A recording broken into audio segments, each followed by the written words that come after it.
emergency. Please stand by. 10-7. We see them every single day. But do we ever truly see them? The big rigs of long-haul trucking.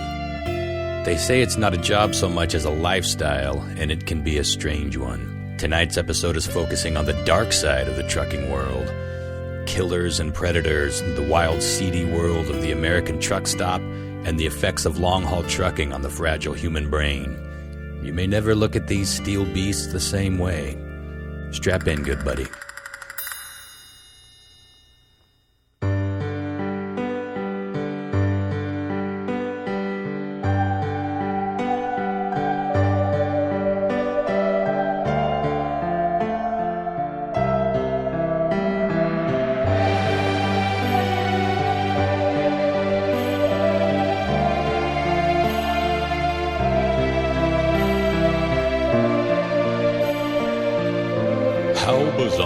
Intended for mature, open-minded audiences only.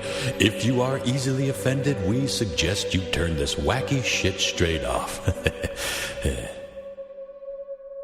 Oh my god, that conversation stuck with me for a bit. Which one? Remind me.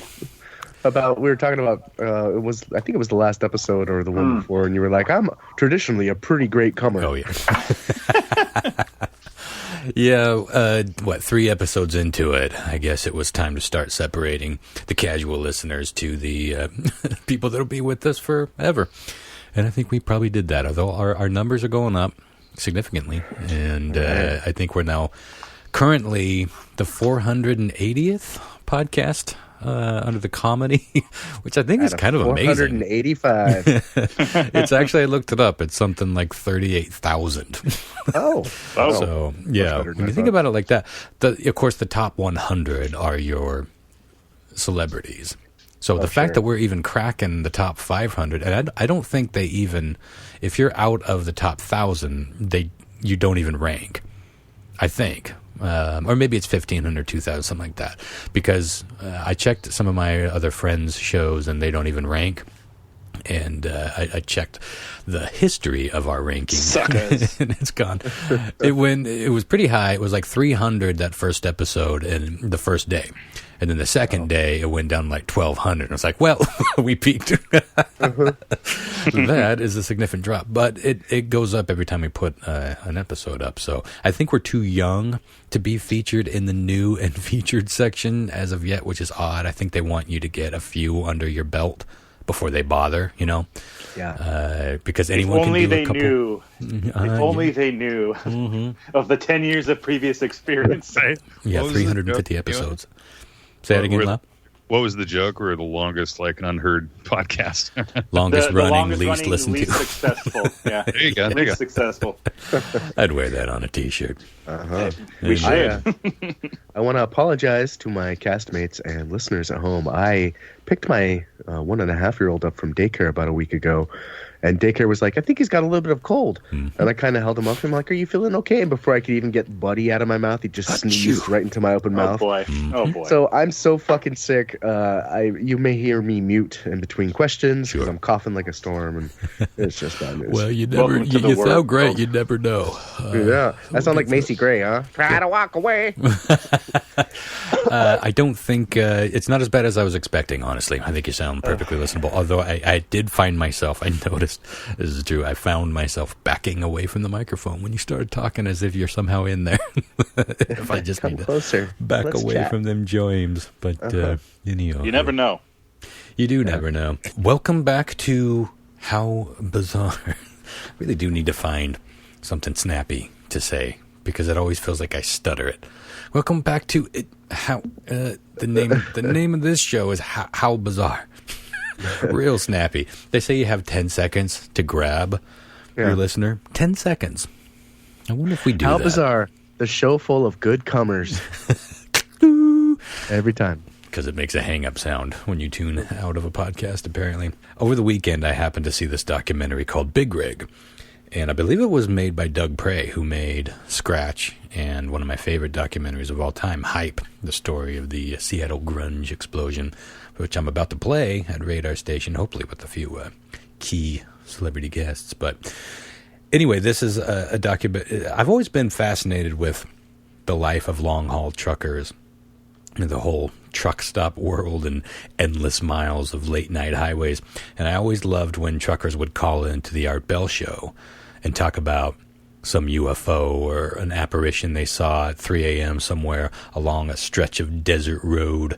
That always kind of captured my image. And the movie is really just about life as a trucker. It's a pretty straightforward documentary. It follows a few different truckers from the standpoint and perspective of the driver, what they have to go through and how the industry has sort of changed. But, of course, he talks about how necessary trucks and truck drivers are. But it also gets into a little bit of the dangers, especially for females in the industry, which there aren't many. I believe the statistic is like 93 or 95% of all truck drivers are male. That is a highly skewed number, but this got me thinking that there has to be a whole dark world out there involving long-haul truckers and crime and other mischief, and it's a pretty interesting life if you think about it. And I was not disappointed when I did some of my research and looking into dark tales of long-haul trucking. So I'm looking forward to getting into that, but first let's do a little sweep of the newsroom roundup and see if you guys got any stories you want to share. This we're going to call him a kid because he obviously is fairly young. I mean, he's 20 years old.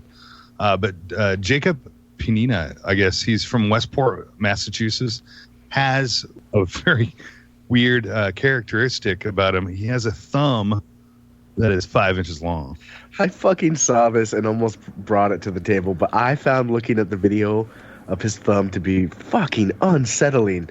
Well, dude, think about that. Think about like when he turns 21 in 1 year. In 1 year.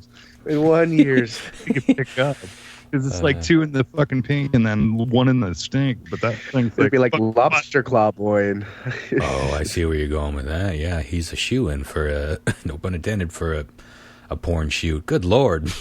You seen it? Speaking of Harry Potter, yeah, this thing looks straight out of a wizard film.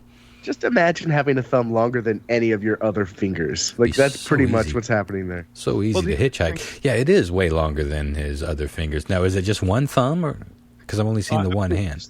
I believe it's probably both his thumbs. But. It's weird that he doesn't show them both, though. It's just the one hand. Who's got 10 inches of thumbs? Yeah.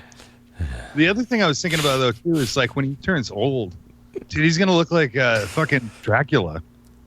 Like the old what is going on with those joints? Look at that first knuckle. Like the first knuckle below the fingernail really feels like an island in a sea of finger skin. It doesn't like it's way.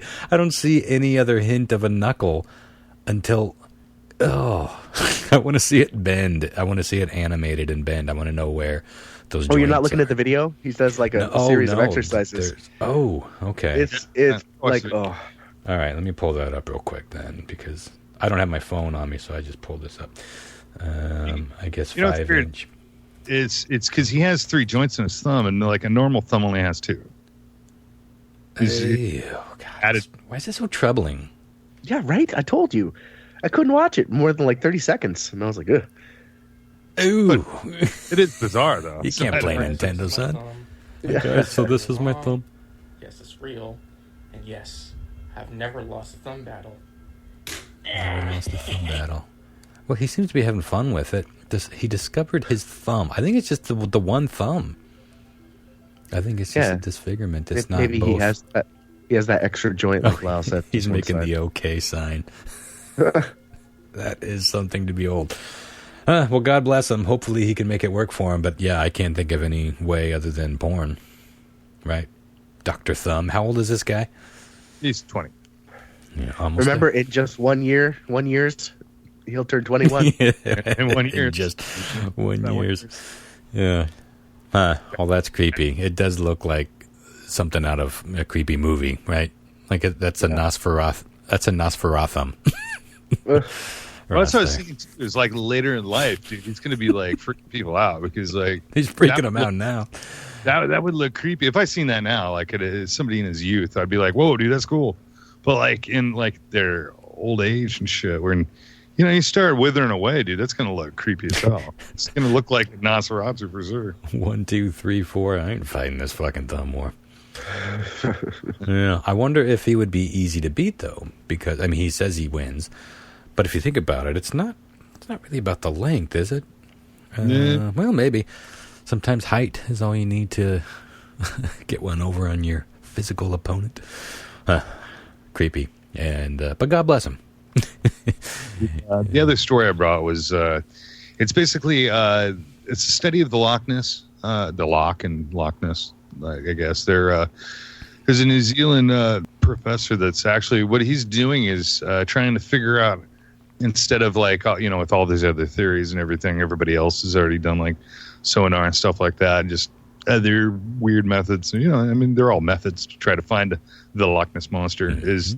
He is trying to find out what could actually live in the loch. Yeah, and it's a pretty cool thing. I mean, because he found like 15 species of fish could live in that, and that's it.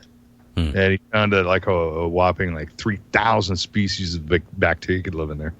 But instead of trying to pick it through, he's just trying to analyzing what could actually live in there. And it was like, I think the conclusion was prehistoric reptiles, sturgeon, and giant catfish, which is kind of crazy. Could live there. So which is the Loch Ness? Mm-hmm. Well, which one is the monster?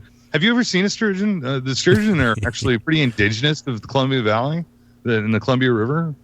I mean, they're like literally like fucking here. They're huge. They can be anyway. Dude, there's pictures. There's an old book. The one I seen was at a local place where you get your tires done. It was a mom and pop tire shop in Wenatchee. And it was basically a book with a bunch of pictures until back from the 1900s. And it was like storefront buildings, pictures, and stories. And they were all relevant. They were everything to do with the Wenatchee Valley and its hereabouts. And there was pictures of like pulling sturgeon from the Columbia with like literally oxens, like 4 tied oxens to this fish. It was just It just dwarfed anything. It was huge. Yeah, well, I imagine in the days before the dams that they would be more likely to be growing bigger, because now a lot of times, we have these big fish ladders and stuff, but I think that a lot of the fish tend to sort of just be a little bit more compartmentalized. I mean, of course they would be before the dams, but yeah, I've seen some of those photos, and I know a guy that caught a 10-footer just in this area. That's a big fucking fish, but that's not even huge on sturgeon standards. But Shakti posted something on her Facebook page the other day. I don't know how long this fish was. Maybe I can look it up real quick. But it said something. I was more interested in how old that fucking thing was. The post that went along with it, and again, this, you never know when you're scrolling through Facebook if you're looking at anything that's complete horseshit. But it said that this fish was likely 115 to 130 years old. Yeah. This kind of all reaches into the story that blew my fucking mind. A fish. I've seen a sturgeon down. There's a little area of the river that now they've made into a community kind of that's part of a trail.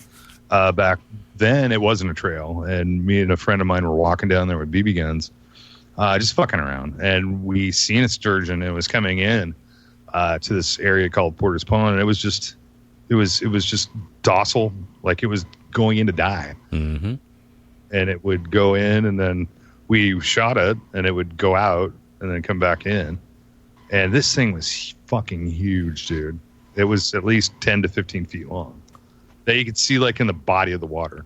And then it finally just took off, and it was gone. It never came back. Yeah. It's creepy. Those things are out there. Okay, I found this story. So the headline says, this is from cottagelife.com, which I'm not familiar with, but the picture, it's a pretty big fish. There's no question. There's 3 dudes holding it up, and it says that it's an 11-footer, and it weighed 800 pounds. And yeah, the researchers guessed that it was between 130 to 150 years old. How long ago did Lincoln get shot? Was Lincoln around? John Mark. This fucking fish was born. A long time ago. That's out Wenatchee. Wenatchee's only a couple, like 100 years old. You know what I mean? Yeah. I gotta look that. I need something historical.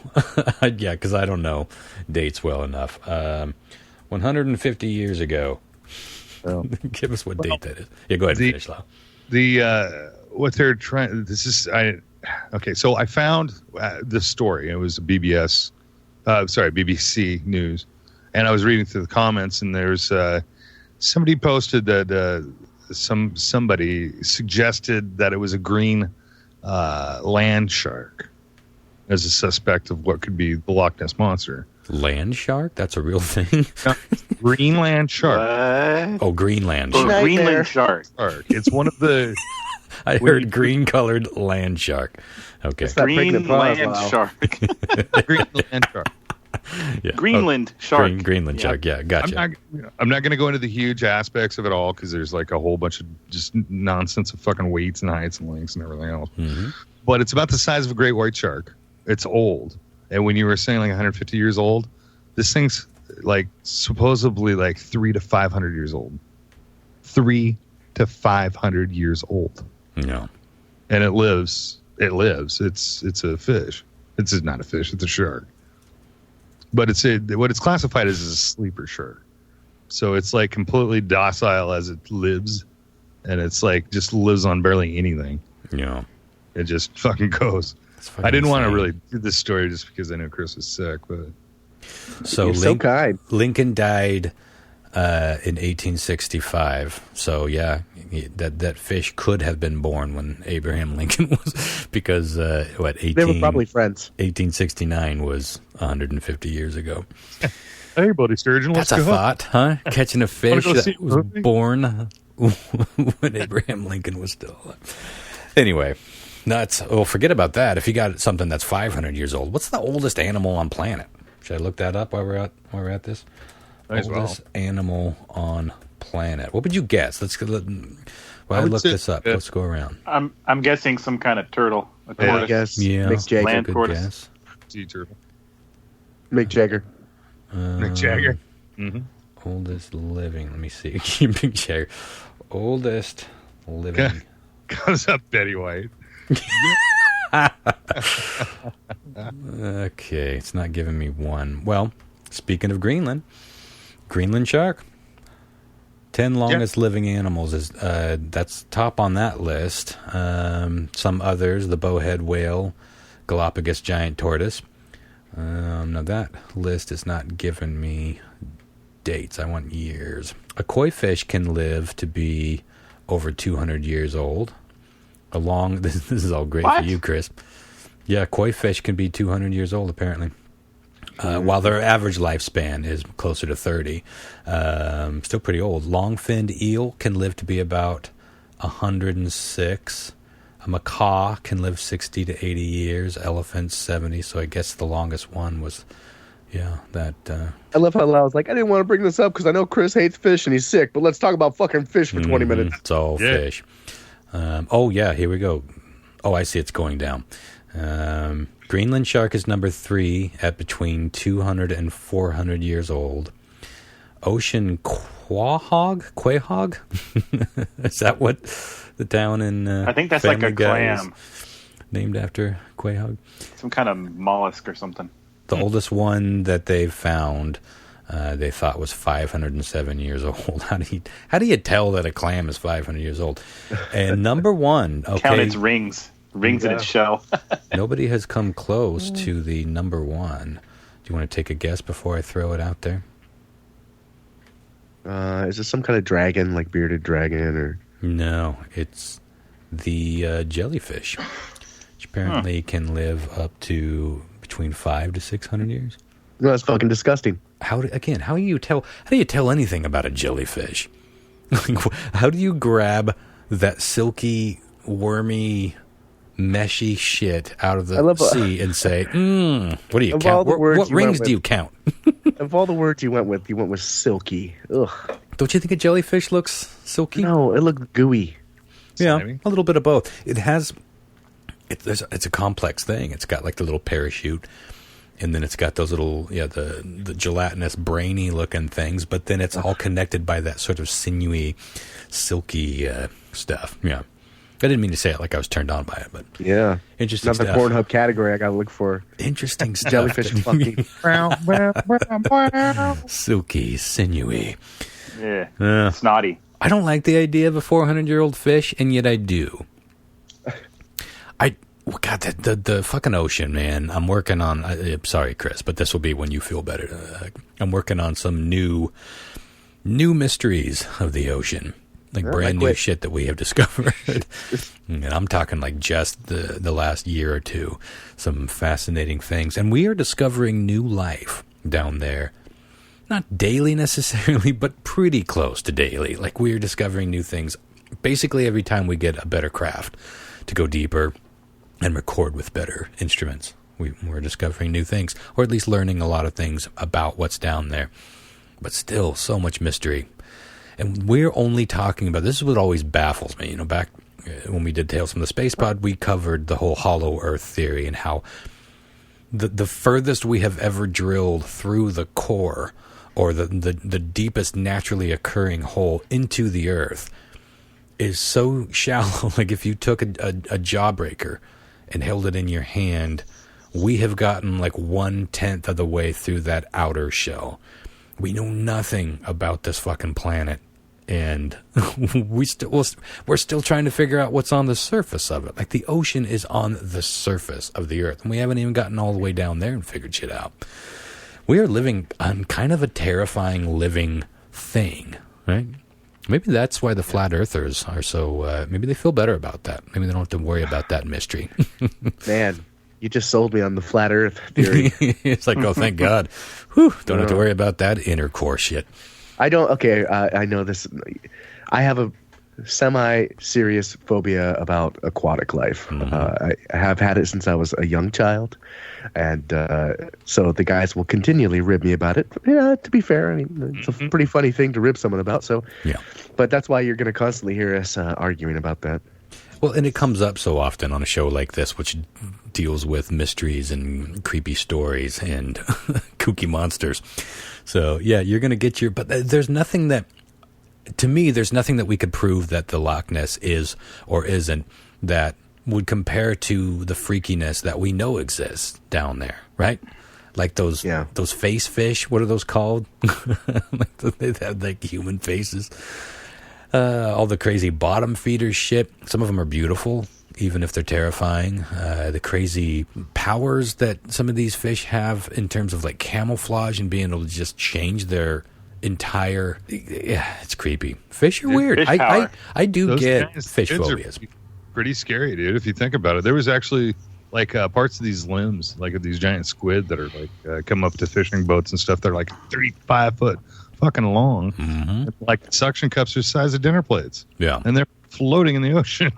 That's not the whole squid. That's just a part, of like a whale that probably ate it, but like that's fucking huge, dude. That's the one and only true success that I can remember that TV show Monster Quest ever having. And I think it was the first one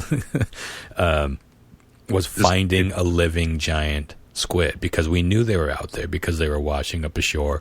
And then they got like this one beautiful shot of this huge squid just like swimming by, and then the camera had like a big flash on it, so they did an underwater flash to illuminate that squid. And in that one frame behind that squid was one that was like 5 times that size, like opening up, and it's this crazy, creepy, amazing, and fascinating photo that they ended up with, and they caught one on camera. Just in that one moment. The one that they were focusing on was a giant squid. It was big enough to be classified as a giant squid, but the one behind it was a genuine sea beast. This is the kind of thing that, we get a lot of our sea lore from. These things are, in fact, out there. Yeah. But it is kind of terrifying. You don't have to have a sea or deep water or a fish phobia to be a little spooked at that. I've told you, I've kayaked over the San Juan, or between the San Juan Islands, and when you're out in the middle of that ocean, you are in open ocean. There are killer whales out there. There are regular old whales out there. There are sharks. There's just about anything you can imagine. Giant octopi. Yeah, it was a fun trip, but you were always aware of that fact. That at any time a massive orca or something could come leaping out of the depths, and you're on this tiny little piece of plastic. Like, what you gonna do, son? You know what's funny about my weird phobia is mammals don't really bother me. Like, I like whales, I like dolphins. I don't know what it is. Like, weird it's because weird. Mammals are way more likely to rape you, studies show. Maybe that's why I'm into it. Where's my other Pornhub category? Mammal rape. Yeah, probably going to leave that one down. It's in there, but you really got to dig for it. It's more of a keyword search. John Mark, you got anything before we get on to my soup de jour? Yeah, so recently, I think this was in the last couple days, somebody I know that you are familiar with Easy Street Records over there in West Seattle. Yeah. Apparently, somebody was going through a box of some old stuff, and they found a royalty check in there that was made out to Kurt Cobain.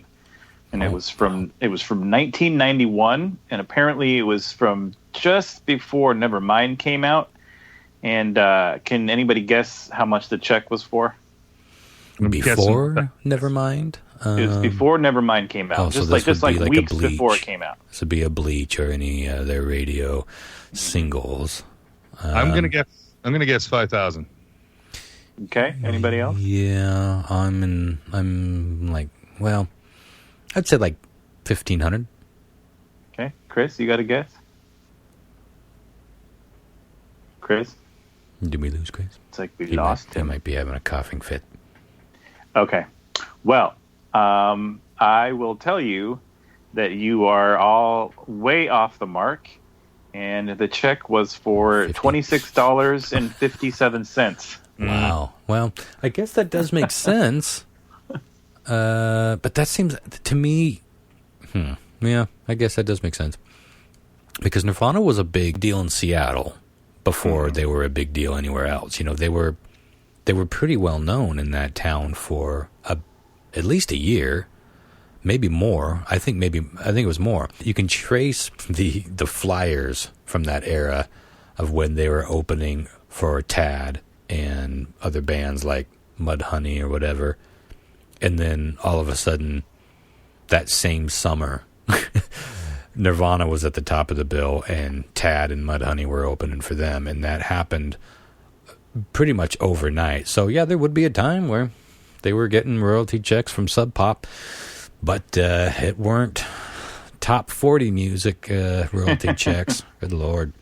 Nope. What a change. I remember one time we were wondering if at this point, as successful as the Foo Fighters have been, because, you know, they got to be one of the biggest bands in the world, one of the biggest rock bands in the world that are consistently going.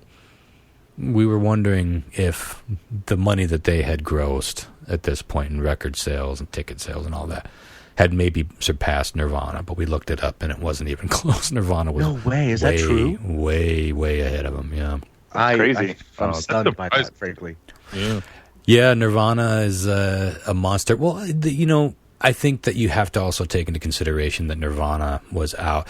Kurt Cobain was dead before there was anything known as an iPod, and certainly way before MP3s. The Foo Fighters were a band in the mid-90s, but they probably maybe suffered to some degree from most of their years being in the digital age. Versus, like, who knows what Nirvana would have made if they would have come out in the age of streaming, you know. So you got to take that into consideration. But very interesting. Yeah, Nirvana is one of those bands, like, not every house has a Foo Fighters album, but most houses have a Nirvana album in it. I think it's as simple as that. It was just a household band for a while anyway, and it's classic rock now in a way that the Doors and the Who were to a young Ronnie when he was just about discovering Nirvana. But anywho, interesting. Did you hear that, Chris? Did you hear the amount of the royalty check? No, I had to step away. Apologies. It was $24. And I'm guessing, like, what? probably the next royalty check after that would have been a Nevermind check, right? Yeah. Probably, yeah. Good Lord. That's nuts. Talk about your life changing, son. Well, You know what's interesting is that I was reading something that it was about a different thing, but I could compare it to this. So we are now farther away from Nirvana than we were when Nirvana was active. We're farther away now from Nirvana than we were from, like, say, the Doors. like Jimi Hendrix. Yeah, I think about that all the time. Yeah, isn't that nuts?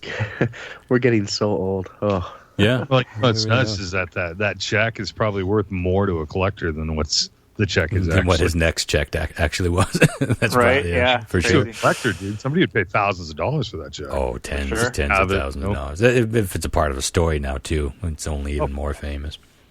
Are they going to sell it, or are they just going to frame that in I'm not Easy sure. Street?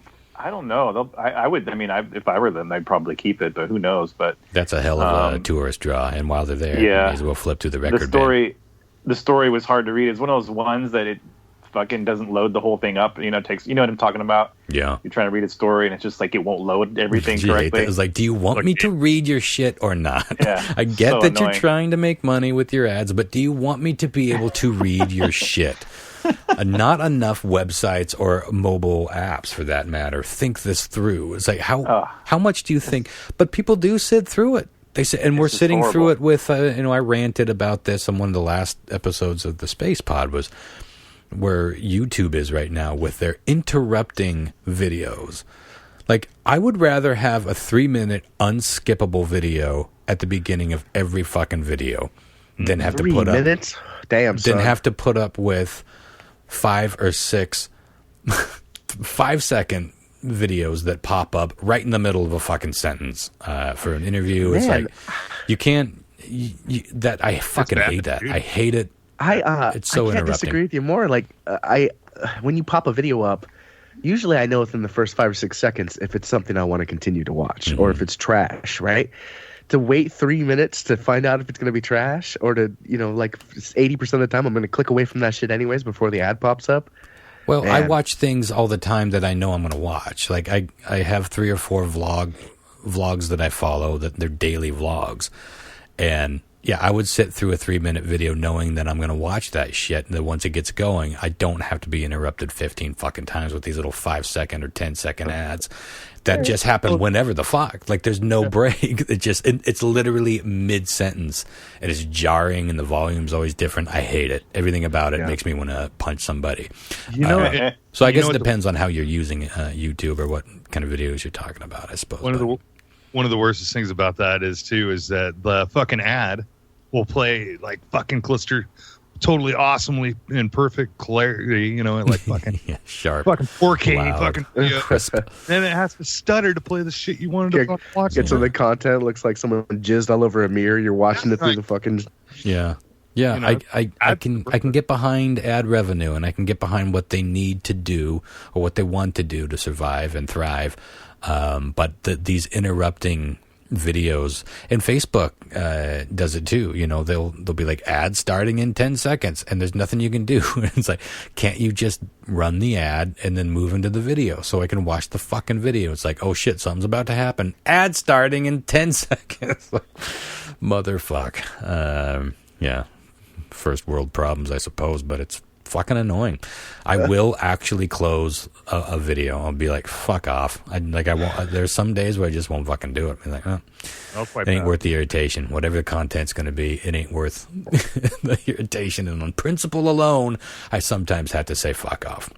But ultimately, I'll probably go back and watch it. But the other thing is, YouTube it seemed like they used to be better at, okay, well, you sat through 3 videos. Like, going back to your point, Chris, like sometimes when there's that 5-second, wait 5 seconds and then skip the ad, then you're right into the video and you're like, oh, this isn't what I want. This isn't a real tutorial. It's just a bunch of obnoxious techno music and some 12-year-old named Kevin trying to tell me how to do a thing on InDesign. Fucking Kevin. And then you go to open another video and it reloads another ad. It used to be like they would only make that happen a couple of times, and then they'd be like, okay, we get what you're doing. We made you suffer through it, and then the next few is going to be unencumbered. They don't do that now. In fact, now they're starting to do a new thing It's new to me anyway, where if you want to scrub, like you're watching like an hour-long video and you want to scrub, when you scrub, it loads a new ad. Even if there was no like little yellow ad point. You can see those little ad points so you know where they're coming. Even if there wasn't one, they're hiding them now and they're making them as part of a scrub. So you have to load that fucking ad every time you want to move that slider in some cases. And that's probably going to be a standard thing too. This is a pretty good old man Ron rant. We haven't had one of these in a minute. I get ads. I've always hated commercials. I always hated getting into something like the format of TV is fucking bullshit. The format of radio is fucking bullshit because every time you start getting into something, you got to cut to some overly compressed, overly snappy and bitey and loud and obnoxious and vibrant blues and red to hypnotize and fucking dazzle your eyes. And you're like, all of a sudden sensory overload, and you were just watching some beloved character, one of your favorite shows die. And you're fucking flooded with all this horse shit. I find it exhausting, but I'm a sensory guy, so all this stuff. I may be more sensitive than some people, but the interrupty stuff is 100 times worse because at least the shows or even a movie, they'll edit it out. They'll fade to black. You'll have some sort of transition. They'll cut it at a point that makes sense. It's not going to be like, are you telling me that guy is my Nabisco presents, in mid-sentence? I go, fuck off with that shit. I like that I used something from 100 years ago. Nabisco presents the Wink Winkendale show. Anyway, yeah. It's not a hill I'm dying on per se, but it's a cause of mine. Go ahead, Lau. Well, the shit thing of it is it's reinforcing the shit we thought we got away with and got away from years ago, which was why most people dropped cable. Yeah, and went to streaming in the first place was to get away from commercials. Yeah.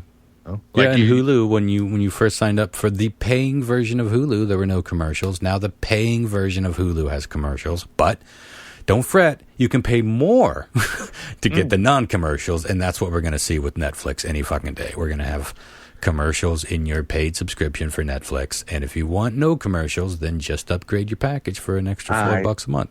Well, and I don't think that's going to happen. I don't think Netflix already charges so much more than Hulu. And then now Disney Plus is coming out at $6.99 a month, and you get just a fucking treasure trove of content with this. I feel like streaming services have peaked for price point, and we're going to see a dip in that. Possibly, but we're also seeing everything's fracturing off. So how is that going to end up?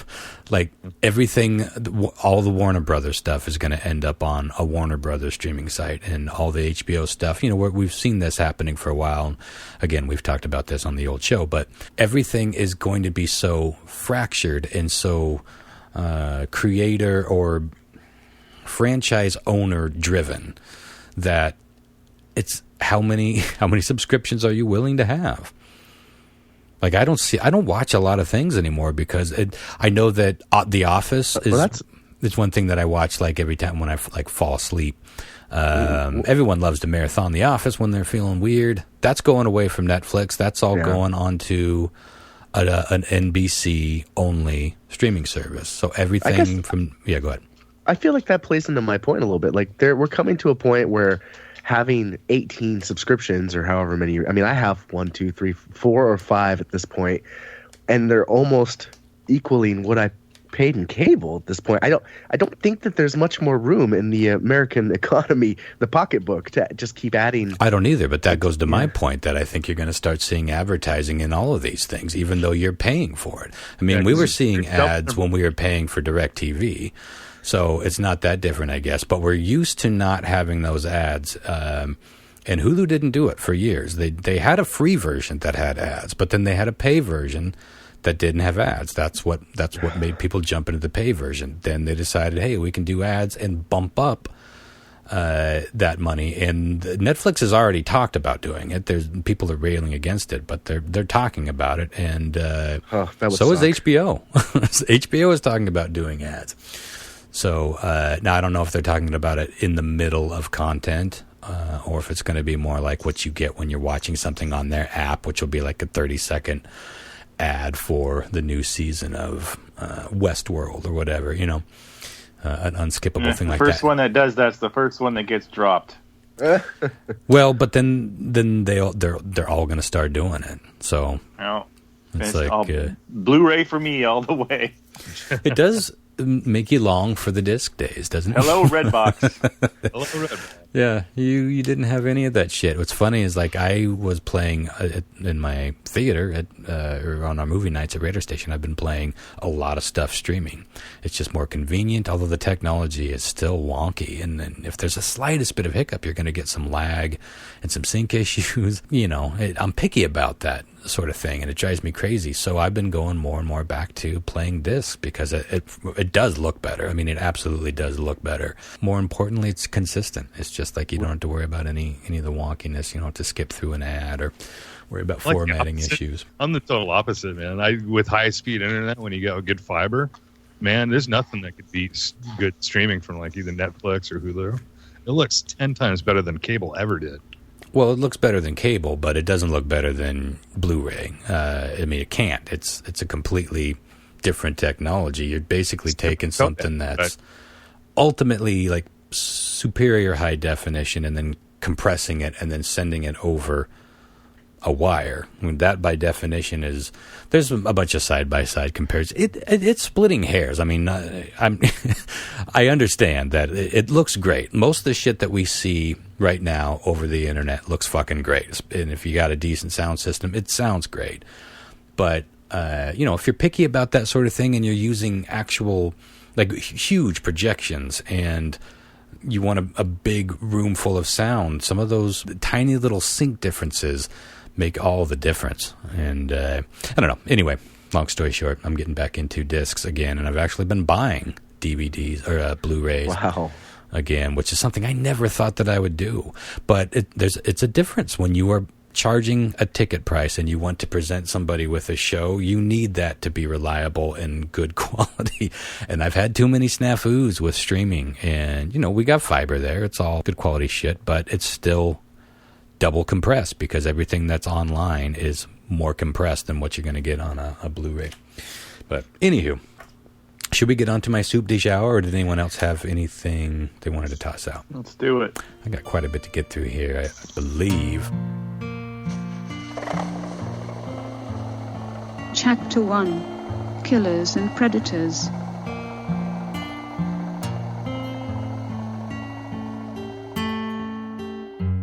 Of course, life on the highways is kind of perfect if you think about it for a serial killer or a predator of any type, right?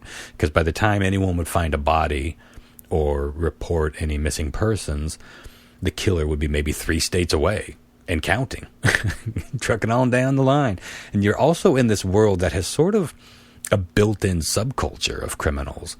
And let's take a look at a few of the more infamous cases in recent times. Case number 1.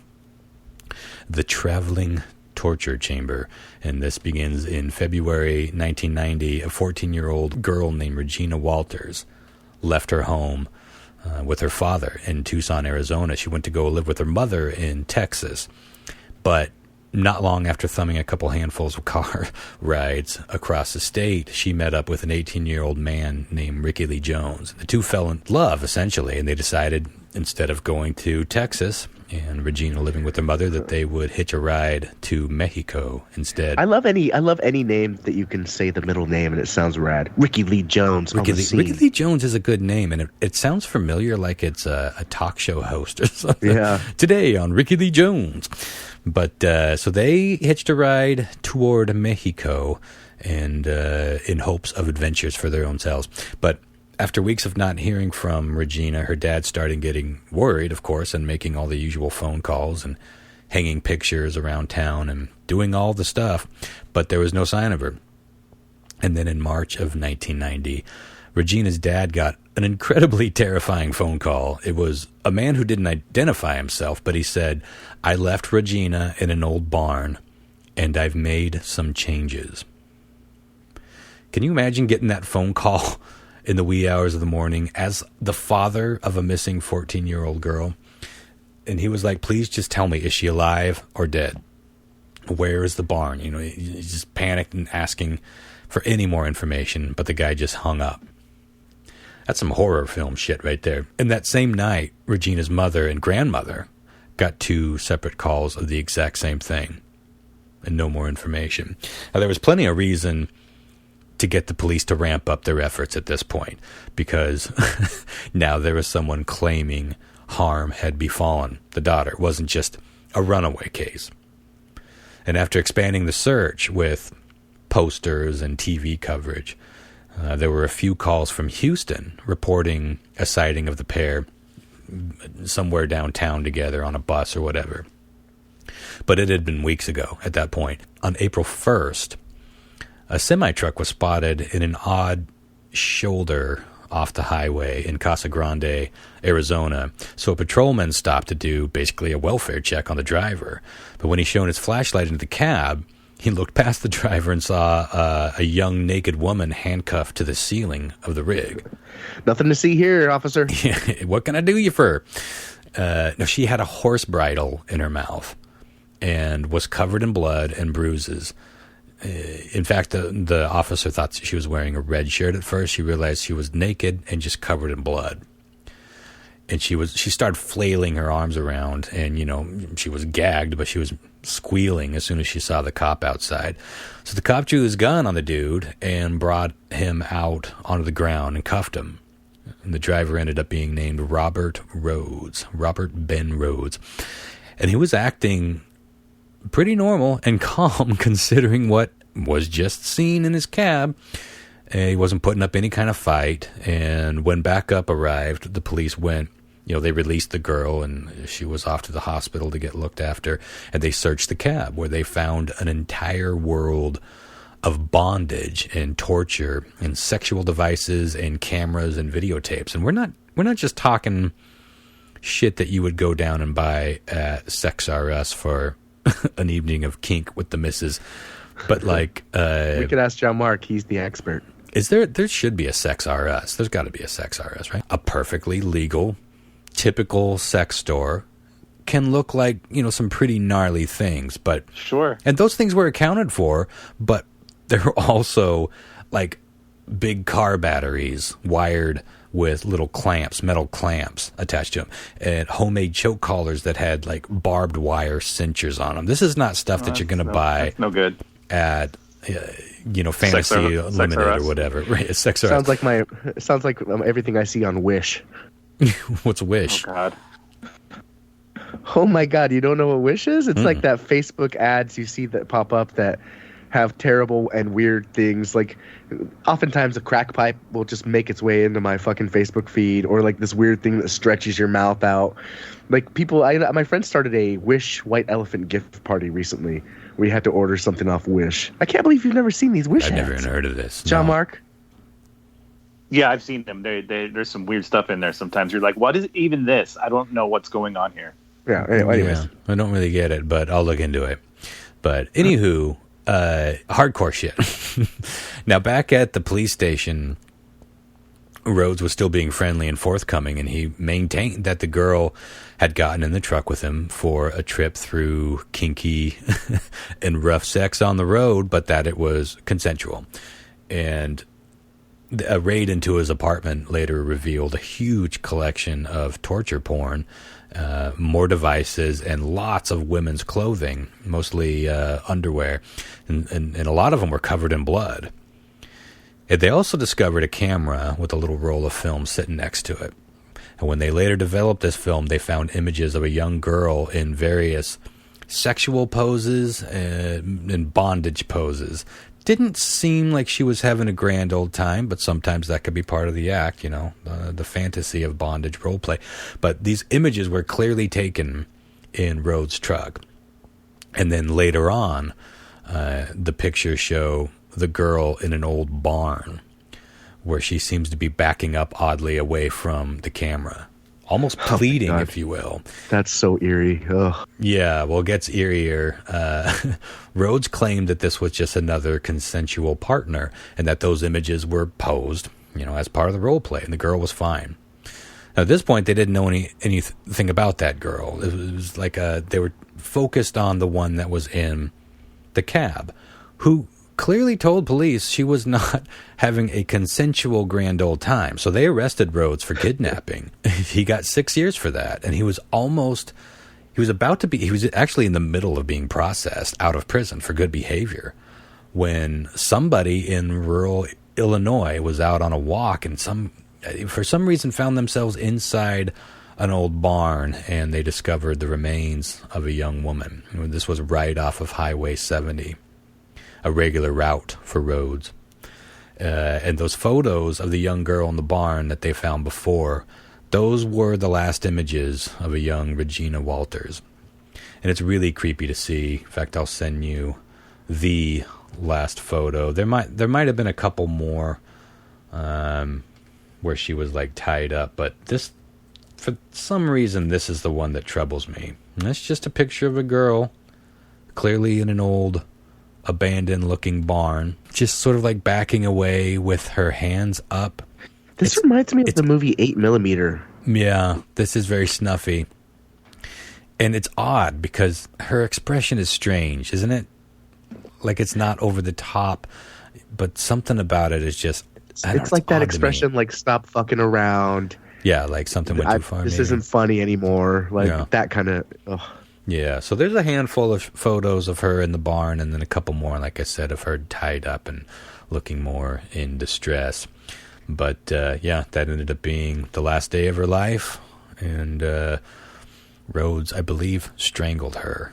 So this reopens the Walters case, but it also makes authorities look into Rhodes for more possible victims. And one of the things the cops found in that truck was a drawing that Rhodes had made of a dagger going into Ricky Lee's name. Like he kind of drew out Ricky Lee's name and stabbed that name with a giant knife and wrote something like, your boyfriend's a dead man or something. And Ricky had remained missing until 2008 when his DNA matched to some of the remains that were found near a highway in Mississippi all the way back in 1991. Again, a route that Rhodes made often. So they started looking at all the bodies that had been found along this route, and they discovered over 40 victims that could potentially have been the work of Rhodes. They were able to link a few more to him, definitely, but they suspect that he most likely killed most of those women, 30 to 40 of them at least, if not more, because Rhodes once boasted to a prostitute that he'd been killing women for decades and that he would never get caught. Now, Rhodes was spared the death penalty, but he's currently serving a life sentence. And if you Google him, you'll probably see one of the modern pictures of him. And I don't know if he's had a stroke, but he's got a Popeye eye, and he's like extra creepy. Just an old dude rotting in prison who killed many, many young women. All sorts of creepy things later came out about this guy. His ex-wife said that he started jacking off in the hospital when she had lupus because he was so aroused at the sight of her suffering. He tried to get that wife a male sex slave, but she didn't want any part of it. Like, he got a sex slave. She didn't even know who it was, if it was like a legal thing or, something they agreed to. It's like a male prostitute. She got the feeling that he had just kidnapped this guy and actually brought her home a sex slave to just pleasure her the way that he wants sex slaves. Like, that was a bonding experience for him and his wife. Finally, we can share everything. I mean, not in the same room. I don't want to see you with your sex slave. You certainly don't want to see me with mine. But she thinks that she probably just killed that dude after she said no. And she was like, I wish I would have done it all over again differently. But, yeah, the cops think that Rhodes likely was killing between 3 and 4 hookers a month when he was at his prime, judging from the photos, the bodies all along that route, the underwear collection that he had, and his level of thirst for watching young women suffer. It's grim stuff. It ain't getting any better anytime soon, folks. This ain't the sunny side of trucking after all. Case number 2, The Haunted World of Wayne Adam Ford. It's rare when a serial killer turns themselves into the authorities. Almost never happens. But in this case, the dude was so tormented about his appetites, that's exactly what he did. These sort of cases always kind of torment me because for some reason I feel a little bit better about the completely stoic, ice in your veins sociopath that just doesn't feel any remorse or guilt or pain when we're talking about killers. The stories like this where the killer tries to isolate themselves or somehow rehabilitate themselves their increasingly powerful leniencies and desires. I find that troubling and kind of heartbreaking, actually. It's like a werewolf story. You know, like when you get bit by the werewolf and then you start to turn, there's that little bit of time where you're still a man, but like afterwards, he's like, "What have I done?" Yeah, maybe so. Maybe he did have remorse after that, whatever that pent up release was. But it is like sort of, you know, he's that time between a man and a full on werewolf when you know you're turning into this monster and you don't want to. You don't want that, so you try to fight it, but you know it's inevitable. Like, that's a tragic tale of a transformation or turning into something that you can't do or being something that you don't want to be, but you can't do anything about. That's the case with this story, because in 1998, Ford walked into Humboldt County Police Station and turned himself in. And as an extra little touch, he brought a pretty troubling piece of evidence with him, a little plastic baggie with a bloody female breast inside. Had just been chopped off some woman. I never leave home without it. Never leave home without it. And he admitted to being a serial killer. He was like, I've been a long-haul trucker for most of... his route was essentially between Nevada and California. And he began listing all of the victims that he could remember. And he had 3 specific dump points that he would use often. They were just like little town water reservoirs outside of these small towns. And the police were aware of some of these missing persons cases, but they had no suspect at all. They hadn't even tied these missing person cases or bodies found together at all. So they were a bit flabbergasted that the case essentially handed itself to them. And just walked in the door and gave it to them. And after doing some background research, they found that Ford was an ex-Marine and, by all accounts, a pretty mild-mannered, friendly, normal sort of guy. His fellow truckers actually marveled at how clean and kempt he kept his semi, and that he was always reliable and on time, and his books were all clean. All around a decent human being. But he claimed that this all started with a brain injury. Now, I checked a couple different sources, and I never saw anything that specifically said what that brain injury was. It made it seem like it was something that happened during his time in the Marines. But either way, it injured him badly enough that he was no longer eligible to be in the Marines. So they sent him home, and this was distressing to him because he wanted to be a career Marine. Like, his entire world was planned around being in the Marines. He had a trajectory with it, but when he lost out on that, he said he started to notice after his brain injury that's when everything started to change. Now, his personality changed, his interests changed, and I have a close association with this to some degree because, as you guys know, I had a pretty traumatic brain injury back in 2014 when I was in a car accident, and I started noticing personality changes in me. My ex-wife definitely noticed. My family and friends noticed some changes, and I was living my life differently. I was making decisions that the former me never would have made. My entire life trajectory completely changed, even though I survived that accident relatively unharmed every other way. Better off? I don't think in terms of what if. Like, I'm not a what if kind of guy. I'll torture myself with other things, but it's hard for me to imagine where anything would be at this point, you know? Like, I have no idea. I feel like everything, like I'm pretty sure that there would be no radar station. Who knows where my marriage would have gone, because that started going downhill pretty much immediately after that car accident. But I like my life. It's chaotic and stressful right now with everything going on, but I like where it is, so I don't go through life feeling like, oh, fuck, that's where it all went to shit. Even though that is where it all went to shit to some degree. I came out of it. But I can relate. And we know that traumatic brain injuries can, in fact, completely change your personality. They can change the kind of food you like. They can change the kind of movies you're into, the way you want to live your life, your passions, your interests. It can completely 180 away from that shit. I found this kind of terrifying, actually. He says that this is when he started getting the impulses. Like, before that injury, before that time in his life, he didn't have these voices. He never, ever wanted to harm anybody. He wasn't that guy. He didn't have a temper. He didn't have an issue. He didn't have rage built up inside of him. He said all of that happened after that traumatic brain injury. And again, since it made him ineligible for the Marines, he had to do some soul searching, and he decided to become a trucker. Now, he started getting violent with his wife around this time, and he was having some strange sexual urges that were kind of disconcerting to her. And he was basically being pulled into sort of a dark way of life. Now, Ford said that all of these lonely hours out on the highway as a trucker gave him too much time to brood over how unfair everything had been. And his wife had left him at this point. His life as he knew it was in shambles.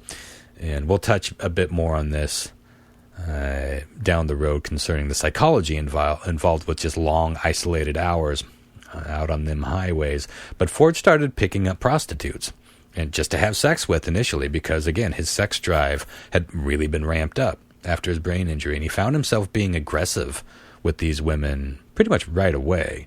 First, he was physically abusive, and then eventually started murdering them and tossing their bodies in the old reservoirs outside of these lonely desert towns. He did this for several years before he claimed his conscience caught up with him. And he hated who he was. He hated who he had become. He hated what he was doing. And he wasn't that kind of sociopathic, cold-as-ice killer. He even made several attempts at living up in the woods, far away from civilization, but anytime he had to go down for supplies and he'd have any interaction with other humans, he would find himself fighting these urges to kill. So he figured that the only way to protect humanity from his urges would be to cut the tip off one of his victims' tits, and marched into town and made the decision to end it all that way. Sounds legit, yeah. That, as you would, as one does. Now, in spite of his claims of brain trauma having a major impact on this, his defense, surprisingly to me, did not decide to plead temporary insanity.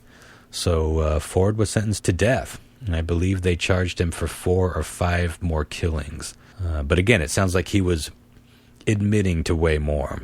Whether they had the evidence to link him to it, it sounds like that wasn't the case. And the jury wasn't impressed or swayed at all by the fact that he had turned himself in after seeing the crime scene photos and hearing his own testimony. And these were very brutal and violent murders. And he would deface all the bodies in unnecessary, and it was just a straight up rage he had inside of him.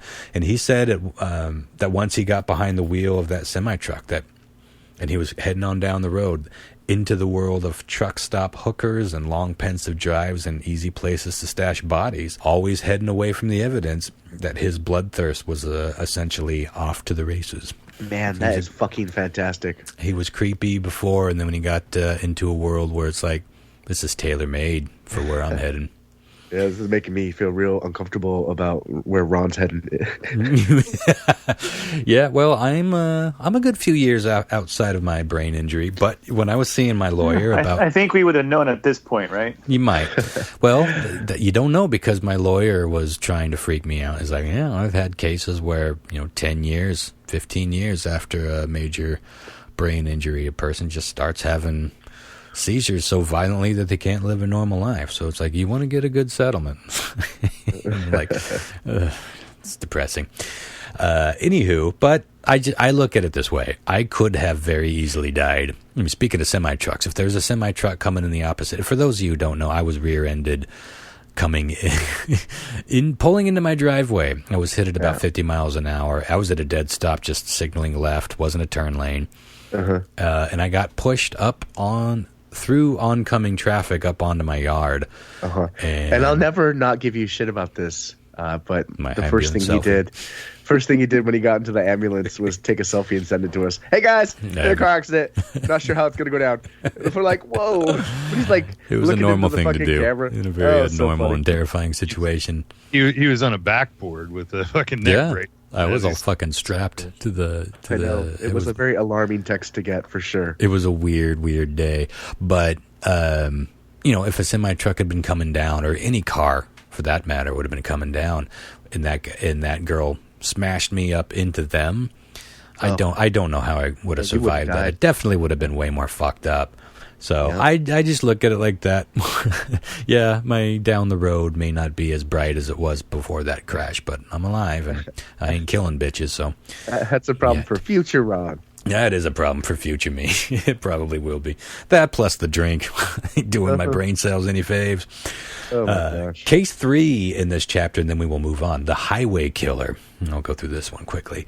Now, on July 13, 2007, in Pennsylvania, I can't remember the name of the town, Harrisburg maybe, a young woman named Darlene Ewald was talking on the phone in her backyard when a man appeared from the darkness and just slit her fucking throat wide open, just like stepped up to her from behind, and while she was talking to somebody on the phone, just sliced her entire throat wide open. The person on the other end of the phone just had to sit there and listen to Oh my God. Darlene gasp and choke on her blood as she died in terror. What a terrifying way to die. And her family was just like right inside the house. They didn't hear anything and realize anything was wrong until they discovered her body later. Jesus. Yeah, it was pretty brutal. A few days later, in a town a little down the road, Patricia Brooks was asleep on her couch in her house when she awoke to the sensation of a giant knife. This is how she described it. A giant knife blade entering her as it slid against her shoulder bone. Oh my God. That's a harsh way to wake. Can you imagine that sound and that feeling like slink? Whew. She said she looked up and saw a large man lingering over her as he was lunging back toward her with the knife. And this time the knife hit her in the back of the neck and just sort of like cut her from the neck to her shoulder. But it was fairly superficial wounds, and she was able to grab, her flesh and kind of keep it together. And then she fell back on the couch just like in shock of what was happening. And she looked back up and she saw the man just leaving the house. And she survived the attack. A couple weeks after that, a 15-year-old girl was awoken, once again being stabbed with a large knife. And she jumped up and tried to fight the guy off, and this woke her parents up. And they both came, running out of their bedroom. I always think about this, like home intruders, especially in the middle of the night. They have so many advantages over how fragile and vulnerable we are in that state. First of all, we can't even see anything. We're disoriented. We're half asleep. We're naked. We're fucking running. Yeah. They're fully clothed. They got adrenaline pumping through them. They're fucking armed. They know what they're doing. They know where they're at. They see everything. They're so much more it's like we're so vulnerable in those moments. But Yeah, try to tell yourself you're a badass and you'll be fine, but more than likely you won't. yeah, no, more than likely you won't.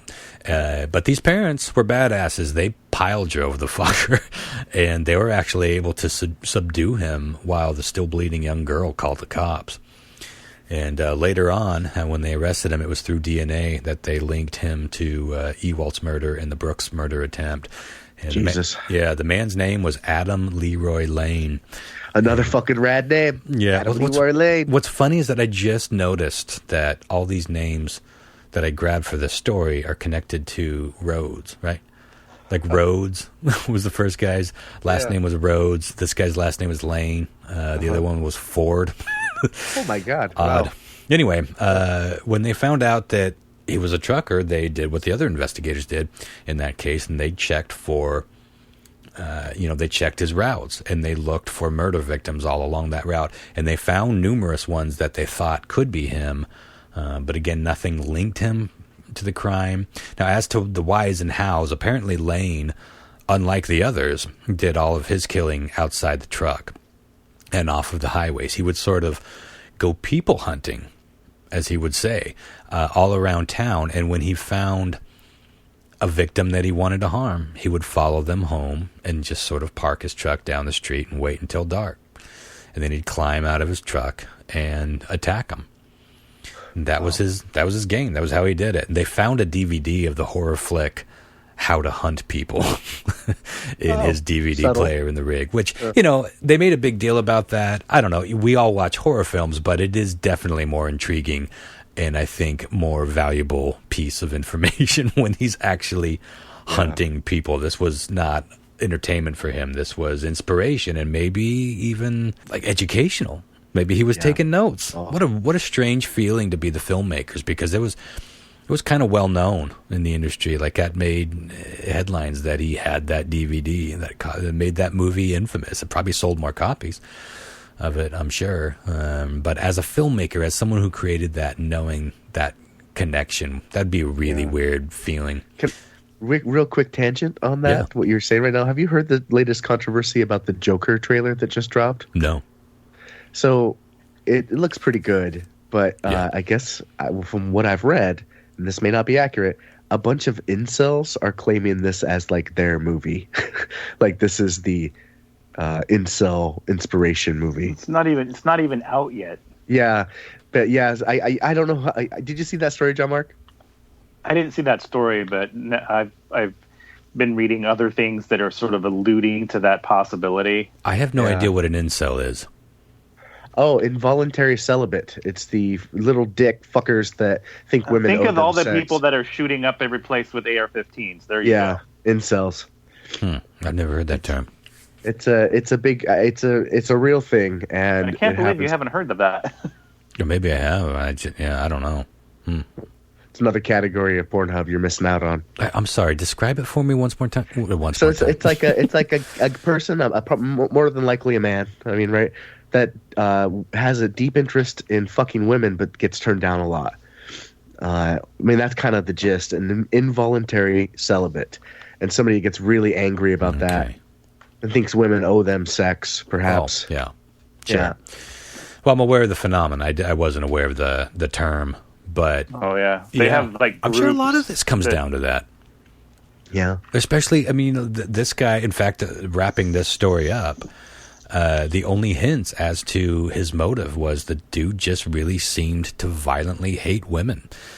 So maybe he was an incel. Probably was. I think a lot of these people are. That rejection and that, I hate to even use that word because that makes it seem like it's somehow they're a victim of somebody not wanting to fuck them. That doesn't make you a victim. That makes that person not want to fuck you. As simple as that. But the way that some people internalize that and antagonize over that, as opposed to maybe doing, something. I think a lot of us, when we are rejected, either as a lover or we get turned down for a job, or we're not finding success in one way or another. I think most of us that are healthy-minded will strive to improve ourselves one way or another. Maybe I'm going to get in better shape. Maybe I'm going to, take some classes on how to engage socially. There are things that you can do to improve your everyday thing if there are disadvantages that you're up against. If you're not naturally gifted in certain things, and a lot of us aren't. The dude that has that's just born as a Grecian god did nothing to look that way. He's just born that way. It's fucking lucky. So, but a lot of these people, they would rather just harbor or, hold on to that negative energy and lash out. And, I bet that has a huge, huge play in violence in general.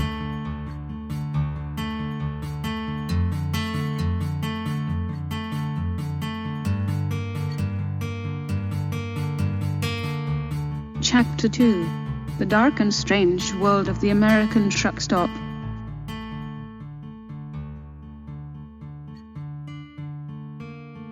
Now, if you think the job of being a trucker is perfect for a certain type of criminal, the truck stops themselves are kind of a mecca for entire cottage industries of crime. And obviously prostitution comes to mind first and foremost, I would say. We've all seen the stakeout footage of hookers literally hopping out of one semi, walking 3 feet and hopping into the other. Isn't there a name for the hookers that hang out at like something lizard? Lot lizard. Lot lizard. Yeah. That's something my dad taught me. Yeah. Don't ask me why. Well, I didn't know what that was for a long time, but you would see those signs being sold at truck stops and convenience stores or those roadside attraction places and casinos along highways. Like I would always see them, but I didn't know what they meant or what they're for. But we'll talk more about what they're for in just a bit. A hooker could make as much money in one night at one of these busy truck stops as she might make in a week or more walking the streets of a large city. It's a lonely road. Yeah. Well, some of the terminology I kept coming across, speaking of lot lizard, was something called the back row. Now, when you see these larger truck stops, aside from the gas stations and the diners and the motels and the 7-Elevens and the casinos, you will also see these massive, they're just parking lots. That's all. They're simply there for the truckers to line up in rows and park for the night. Now, it's pretty well known in these situations that the back row is reserved for people who want to rock, if you get my drift. Whether that means hookers and beers or straight up meth and coke dealing, or, as in a couple of very famous cases, entire orgies happening inside these cabs. Man, trucker orgy, sign me down. I would watch that 70s porn. Obviously, I would wager that 80% of the people that are parked there for the night are simply parked there for the night, right? They got a job to do. The quicker they can get back to home to their family or back to a regular life or just get their delivery on time and get their paycheck, the better. They're just there to camp. And that's where you get these signs like no lot lizards or some other variation of letting people know, don't bother knocking on this. I don't want a 15-year-old sucking my dick. I don't want any meth. And I'm not selling my Merle Haggard 8-tracks, whatever the fuck. They just got a job to do. So we're talking about a small percentage of truckers here, and it's really almost a subculture of a subculture. But some of these people are genuinely drawn to the world of trucking specifically for this lifestyle. This is what I find interesting. These are career truckers, if you will. And there are some stories of wild shit happening in these places. I've witnessed some of it firsthand, just traveling, state to state over the years. Yeah. Well, I'm always looking around. So you obviously, you guys have seen hookers hopping in and out of these semi-trucks. If you're at these big... I don't know that I've ever seen a fucking hooker. I don't know that I've ever seen one. I'm so dense. You've never seen a hooker in general? Oh, I promise you've seen a hooker. I've never been like, oh, that's clearly a hooker. You remember that one time you came to Bremerton? We're driving the fucking road that I drive 1,000 times a day, and you're like, oh, look, some titties in the window. And I'm like, I've never seen titties anywhere in the windows here. Yeah, well, this is what I tell people. You look around a lot. You really do look around This is what I tell people. I look around. I look at shit. You can't see shit without looking. That was hilarious, though. We were in the car for like 30 seconds, like, oh, there's some tits in that window. Pulled out your fucking roadshow bingo card and stamped it away. I, 6. Actually, B. B would have been funny. Anyway, it's easier to spot these hookers when you're at a truck stop. You're seeing a hooker hop out of a cabin into another, and they're usually pretty young-looking girls. But they're hitching rides with unsavory-looking fellows out in the middle of nowhere and just heading off into the sunset. So a lot of these crimes probably start at the truck stops. And once they hop in these trucks, you are basically at the mercy of whoever's driving it. There was a story in Northern California recently where an entire convoy of an orgy was happening at one of these truck stops in the back road. And the truckers had essentially parked so close together that you could hop from one to the next just through the windows, the open windows. Fucking imagine. Which doesn't... I can't even imagine. I know. I don't know if I want to imagine. Yeah, you don't want to imagine. Not the smell. It's a very unsexy orgy, and yet I kind of love the circus traveling freak show aspect of this. You know what I mean? Like, we are talking about a subculture of a subculture. And so they would hop from window to window to window, which seems impractical, but never let that spoil your fun. It also kind of hid what was happening for a while. But anyway, they ended up being spotted by patrolmen, which are hitting these truck stops more and more. We'll talk about that more in a bit. But they arrested something like 30 truckers and prostitutes and other seemingly willing participants in this massive truck swapping orgy in the desert. But you have to... you got to imagine this happens somewhere every day out in this massive country, right? Like a big truck convoy orgy. I love that a big semi just drove right by my house as I was talking about that, lit up like a Christmas tree. Live on a highway. There are also some states where apparently it's not odd to have strippers do in-cab lap dances. I guess this is just, they pinky swear not to take those undies off and let someone's Peterbilt slide on in by mistake, but this is at least a semi-legal practice in some states. The drug cartels have utilized truck stops for years, of course, but they're starting to crack down on this, so they've had to be smarter and come up with more creative ways of more clandestine ways of getting their product around. But you still find some major drug activities happening at these places. And there have been some rather interesting cases pop up concerning the law. Like, are you in a public place when you're inside your sleeping vessel, which is inside your car, or inside your truck? It's illegal to fuck in your car if you're parked in Walmart. Trust me. But it may not be illegal to fuck in your semi-truck if you're parked in a truck stop. In fact, I don't think many people are looking into that one way or the other. As long as no one's getting hurt and you can't really see any nudity from the outside, I think they're just leaving you alone to what's going on in those trucks. Like maybe 10 years ago. So I was like in my late 20s. Mm-hmm. I went on a date with a girl and we went and parked at some park, like, we fucking start making out. We're not even naked, but the windows are getting a little steamy.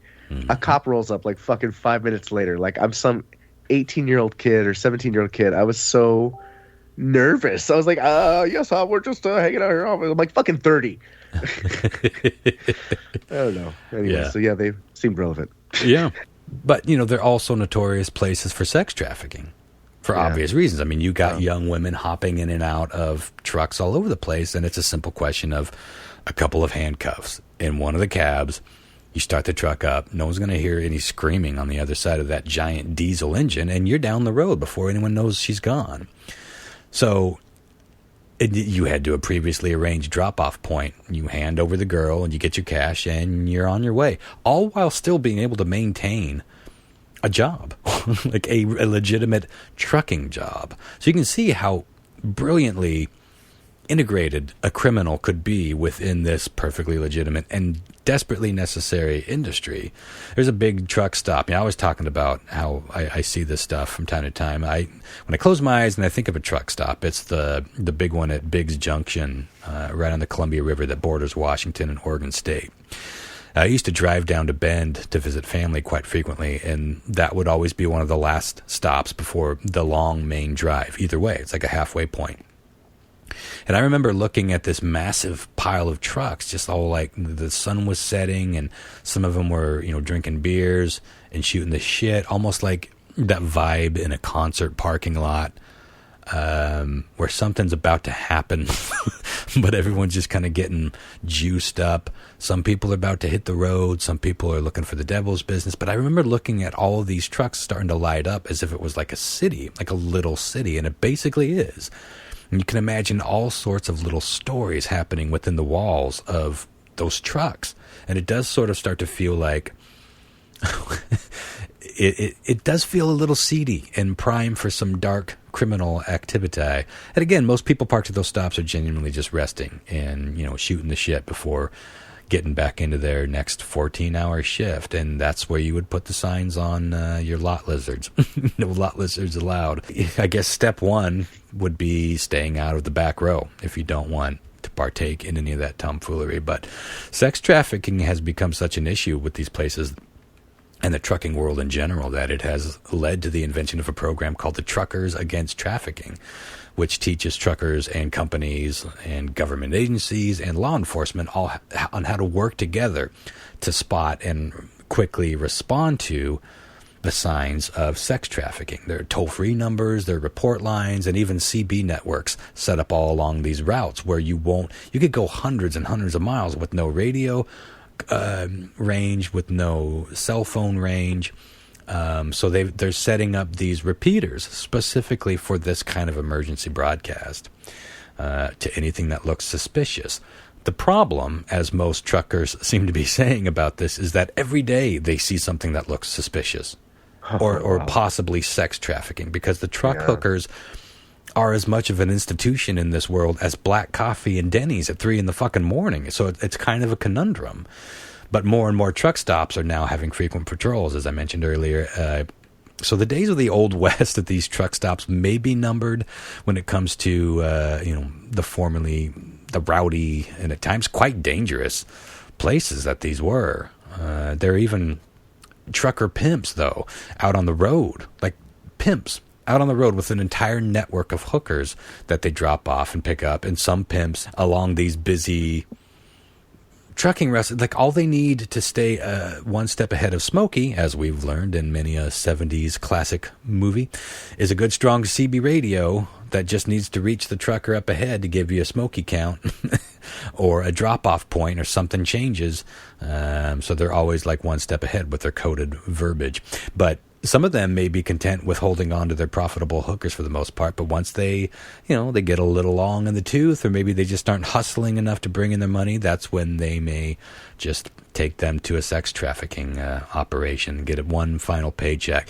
And one of the stories I read when I was researching this was a pretty haunting quote by one of the founders of one of these watchdog type organizations, and he said, one of the reasons human trafficking goes up and up and up, even when drug trafficking might be tapering off or mellowing to some degree, is that you can only sell a bag of heroin once, but you can sell a single human being over and over and over again.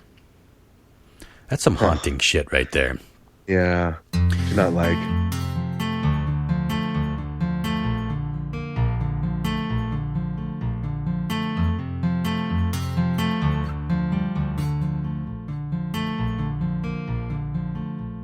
Chapter 3: The Effects of Long-Haul Trucking on the Human Brain.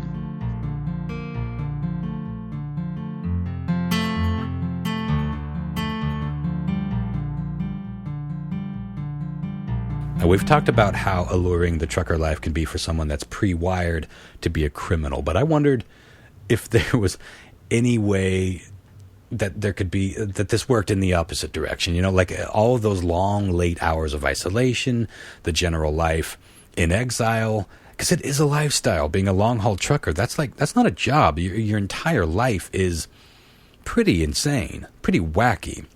But I found a little bit of science here, and, the biggest one, of course, was sleep deprivation, and that's been addressed quite recently. But this has been a factor in many fatal accidents involving semi-trucks over the decades, and so they've been looking into more regulation, and now they have e-logs, which, unlike the paper logs, of course, can't really be fudged. But it hasn't really helped across the board because there's also the pressure of the deadline of the delivery. And that's compounded by the pressure to stay within these legal guidelines of sleep versus hours on the road and miles and whatnot. So you get a lot of examples where you could be 2 hours away from your next safe and logical place to stop and rest. But let's say that you're required to end your shift in exactly 1 hour. Well, 9 times out of 10, those drivers are putting pedal to the metal to make that rest stop in time versus finding some wide shoulder of the highway in the middle of nowhere to just park and rest. And you do see them in the strangest places sometimes off on the side of the road, but usually there are 2 or 3 of them, and this isn't necessarily a convoy of people going together, but more of a safety in numbers sort of thing, and maybe a quick orgy or 2 for good measure. But the new laws, I believe, limit you to a 14-hour driving shift and 10 hours off. Now, that's a lot of drive time, and especially under pressure. And if you aren't sleeping most of those hours off, we got trubs.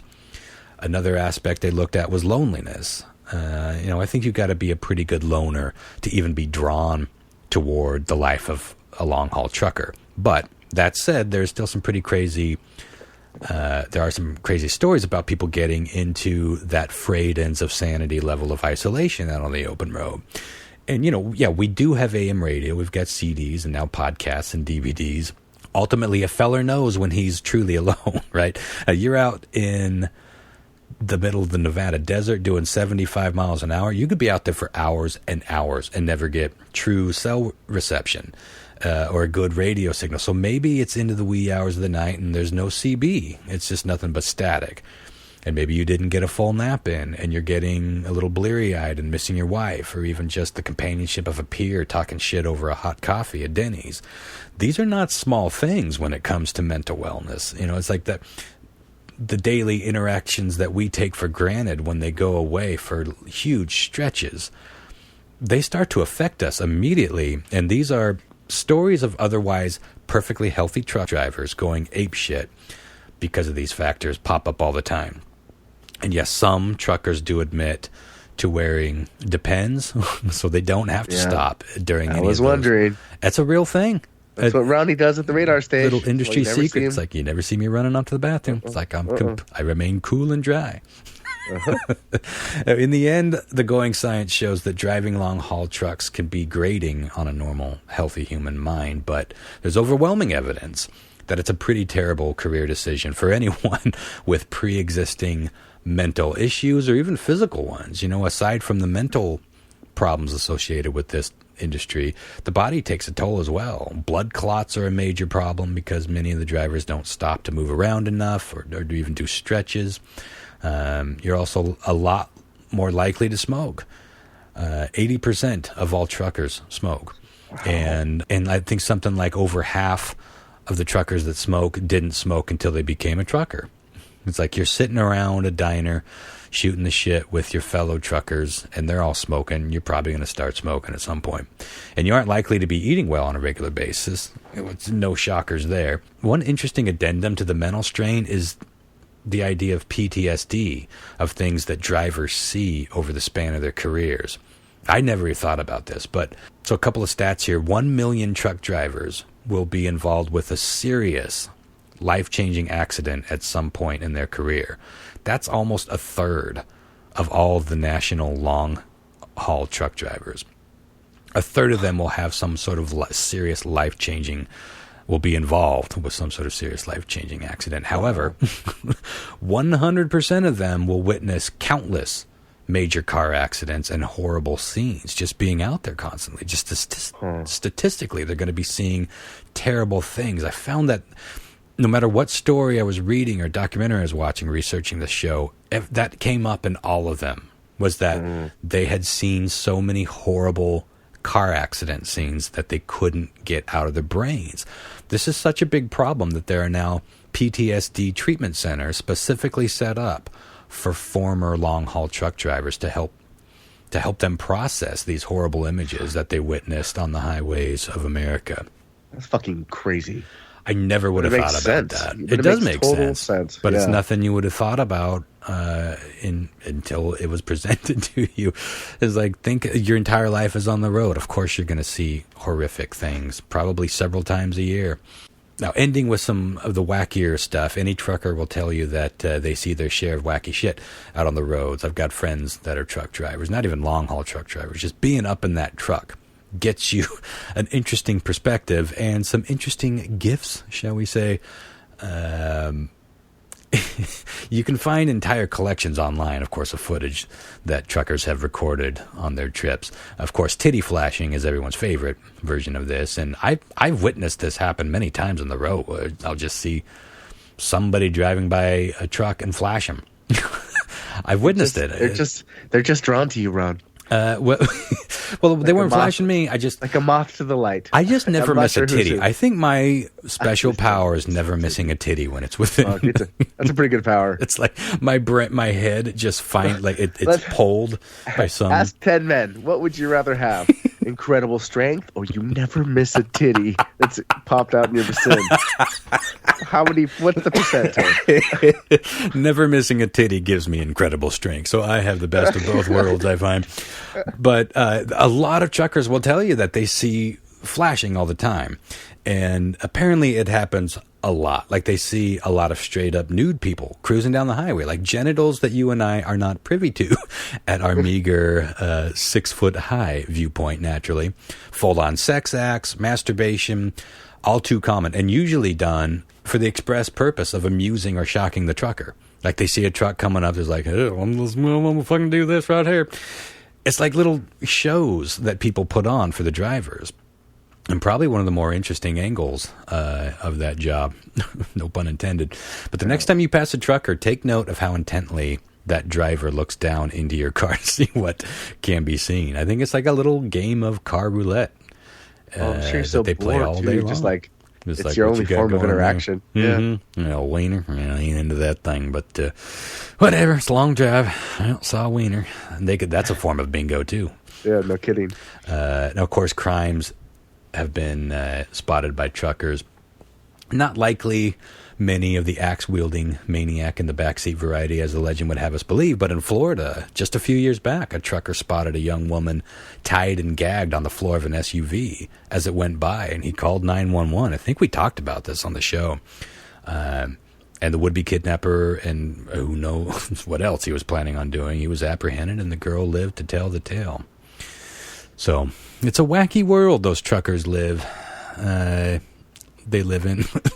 And think about it the next time you're cruising down the road. You know, I know we get frustrated when we get stuck behind a slow-moving semi on a two-lane highway. And, yeah, some of them do drive like they are all high on meth, and I know that that's a long-running stereotype. But we all know that any given town, they say that statistically any given town in the U.S. has about 3 days worth of fresh food to live off of. Meaning that if all truckers just hung up their badges, hung up their keys, had an orgy at home for once, took down their no lot lizard sign, hung up their lizard sign, shredded it, that we would all be fucked in 3 days. That's how important. And that's just food. You know, there are other things that we don't even think about that are constantly being hauled. I recommend this documentary, Big Rig. It's on YouTube. Yeah. You can watch it for free. It's not the world's most compelling documentary, but it's good to be reminded that, especially when you're about to head out on a long road trip, it's fascinating to know what's going on inside these cabs and what their lives are like and what that lifestyle is like. And not just the dark and creepiness, but there are some married couples that they're partners. They have a partnership in a truck driving company, and those companies can make a lot of money because they split the hours, which means they can go further and make more deliveries in less time than if you're a solo driver. So, and they have a kooky life on the road. You know, that could be a pretty exciting thing. I do think that I would enjoy half of being a long-haul truck driver. I like the isolation. I love being out in the middle of nowhere in a starry night, just heading somewhere. I would hate having to deal with 18 tires that could go flat. I would definitely hate having to negotiate in a big city. You know, being out on the open road would be a dream. Being in, like, you think about when you're in a big city just trying to get somewhere in your little four-wheeler, the nightmare that can be. Can you imagine being, what those guys have to put up with? Just trying to find their fucking dock and get their booty, because that clock's ticking up.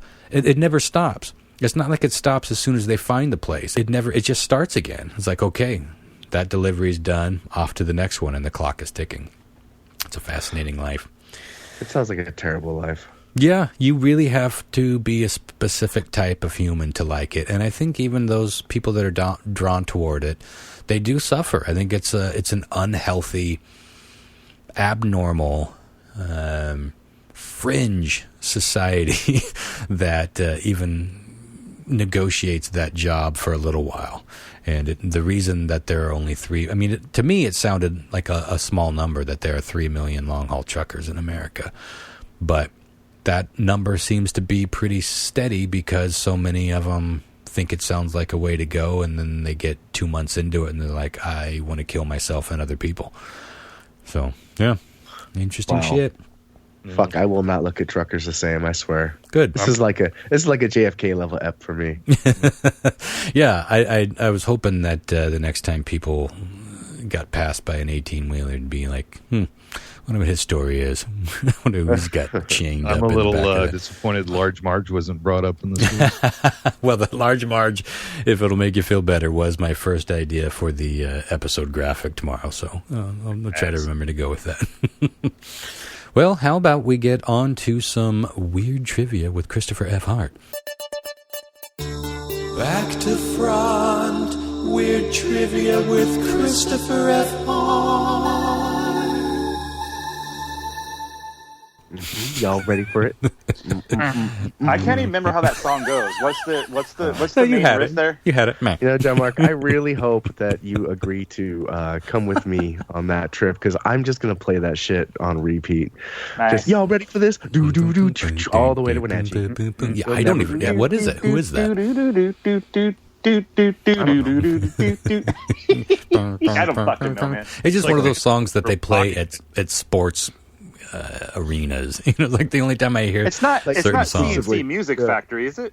Oh, it might be. That sounds Everybody familiar. dance now. Is that different? That's different, right? What's a different song, but it could be. Yeah, but that's the same band. I Yeah, don't know that if does seem right.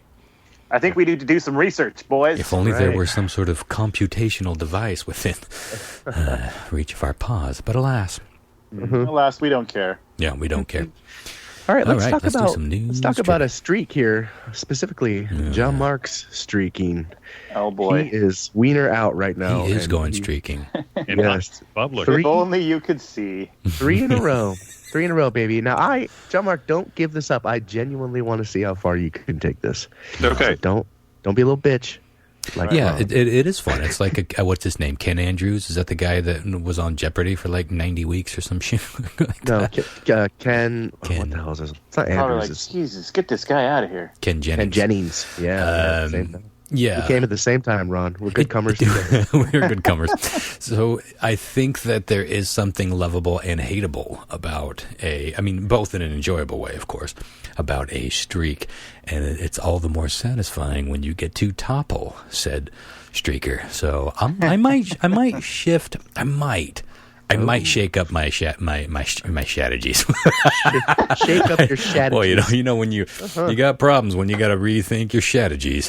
Yeah, you're Yeah. peeking, baby. Yeah. All right, you want to Well, get down to business here? Let's do it. I'm feeling good tonight, so Oh, shit. Oh, that's so probably watch good for out. us, actually. Lyle, how you feeling, baby? Sharp as attack? Sharp as attack. I love that. Yeah, it just needs to be one of us. Doesn't have to be both of us. We don't both have to beat him. Okay.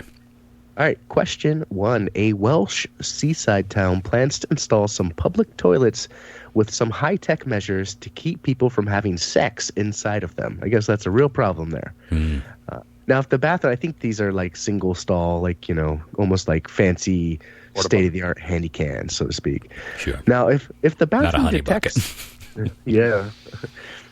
Making that honey bucket. If the bathroom detects such activity, anyone getting freaky in there, this will happen. Is it A? The people inside will be blasted with freezing water and the bathroom doors will shoot open. Yeah, I like the humiliation factor of that. They expose them. And Shrinky Dink would happen if it was cold water. No one wants to be Look at his little dick. Uh-huh. Lots of Is it humiliation B? there. Advertisements about STD infection rates will start playing on all 4 of the walls of the bathroom with photos. Some of those are kind of hot. Oh, wow. Might be a fetish. That's be got to something. be a fetish. STI. STI after-school fetish. specials. Oh, my God. We all know I spend a No, lot of not, time on let me be clear. Are you wondering why it burns when you pee? I haven't seen that I'm category listening. on Pornhub, but I would like to see it now. Yeah. Okay, There's a lot uh, of my categories that aren't on Pornhub.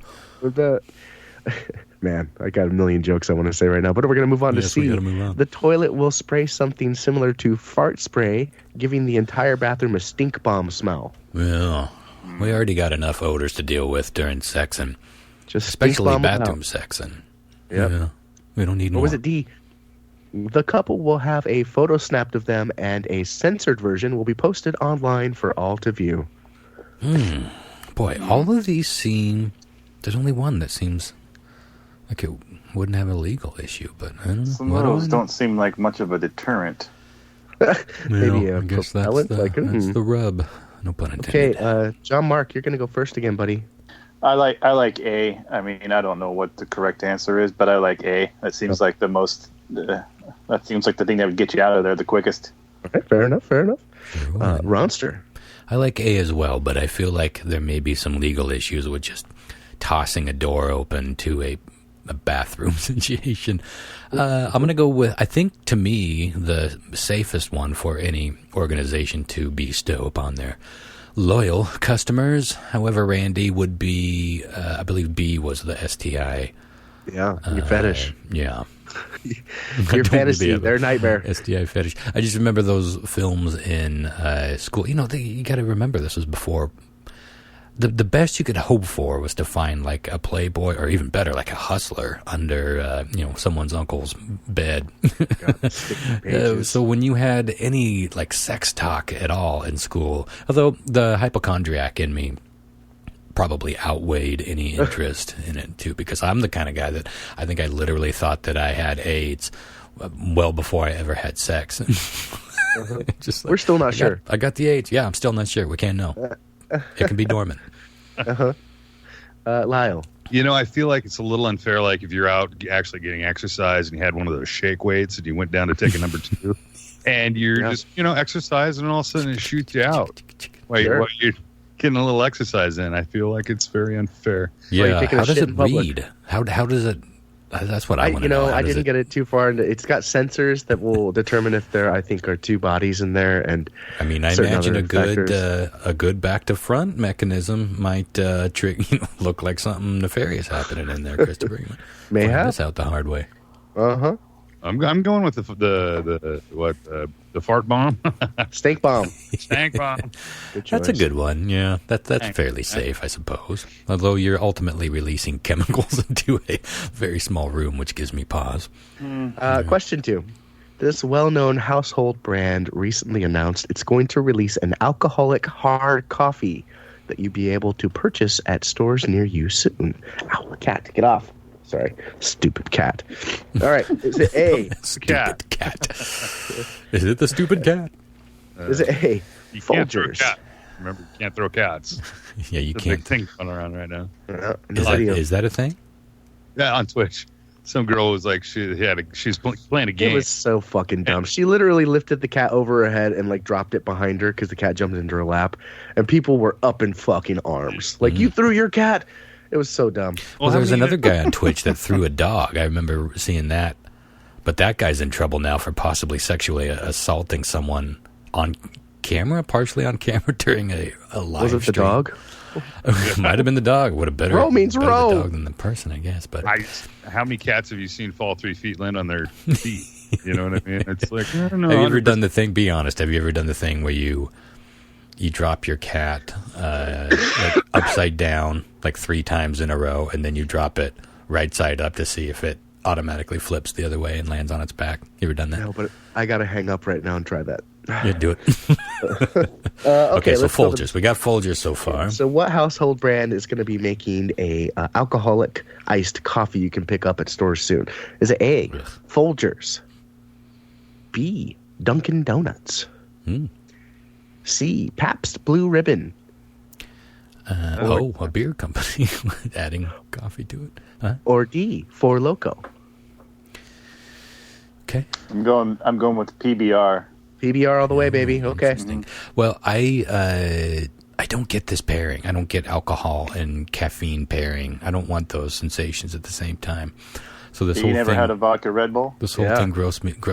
Red Bull makes me want to vomit. The whole energy drink thing, I've never been that guy anyway. So it's just not my world. What about Jack and Coke? No, I don't. I've never liked. That's too much sweet. What about I'll take a Jack and Coke, hold a Coke. What's that, Lon? Jaeger bombs? No, these are all meant to sway me. Are these examples that are supposed to change my mind? I just lived my 20s. Yeah, Rum and Coke? Rum and Coca-Cola. Folgers is not likely to add alcohol. I do feel. Four Loko. Now they have alcohol in their shit. Yeah. No, Four Loko? They're primarily an alcoholic drink. Yeah, it's a alcoholic energy beer thing. I feel like it's going to be the alcohol adding caffeine versus the coffee companies adding alcohol logistically. So I'm going to go with the Four Loko. John Mark seemed pretty sure about the PBR. I'm gonna piggyback on that shit. Okay. Lyle? What would you say? Dunkin' Donuts was in there? Yep. Although that would be beer and coffee. What's in Four Loko? It's like Is an it energy like malt drink. liquor or some shit? Yeah. Yeah. Ugh. I kind of want to go with the Four Loko. It's the only thing that makes sense to me right It now. all sounds disgusting, but Sure. It does. For sure. So I'm going to go with Four Loko. All right. Let's move on to question 3. A Catholic school in Nashville recently banned all of the Harry Potter books because a reverend at the school claims this. Is it A, that the book is highly racist, focusing on the word muggle specifically? Whoa. Oh, yeah. Oh. Well, Chris, see, if they would have said mugga, we'd be better. We'd be feeling better about it, I think. Is it B, that reading Harry Potter will 100% make your child gay? I feel like I've heard these theories, yeah. 100%. Oh. Is it C, that children shouldn't read the books because the magic spells and curses cited in them are real? I've definitely heard those stories. Or is it D, that the book was actually written by the devil who uses J.K. Rowling as but a moniker? Well, they're kind of all the same answers if you're religious enough, I suppose. John Mark. And I've heard just about all of those type of things in reference to one thing or another that I was into my whole life. So if it I wasn't could see Judas Priest or Smurfs. I could see all of those being true, but I'm gonna go with the one that is seems the most outrageous, and that would be that the spells are real. Okay. Ronster. The gay thing is really resonating with me. Usually does, Ron. Usually does. Focus. But I don't know. I've heard everything that you said about that book series, and my mom probably believes all of them to some degree. Although, wait. The problem with the gay thing is you did say 100%. No one could possibly believe that 100% of the readers are going gay. Can I change my mind? I'm going to change my mind. You going with 100% okay? No, I'm going to go with. I can't piggyback off John Mark again. You could do anything you want to, Ron. Yeah, I like them all, but no, I'm sticking to my gay gun. I'm going with B. Go with the gay gun. Okay, Lyle. Yeah, I'm going to go with the all the spells are real. Okay, let's move on to our final. Yeah, make my pen enemies. Oh, wow.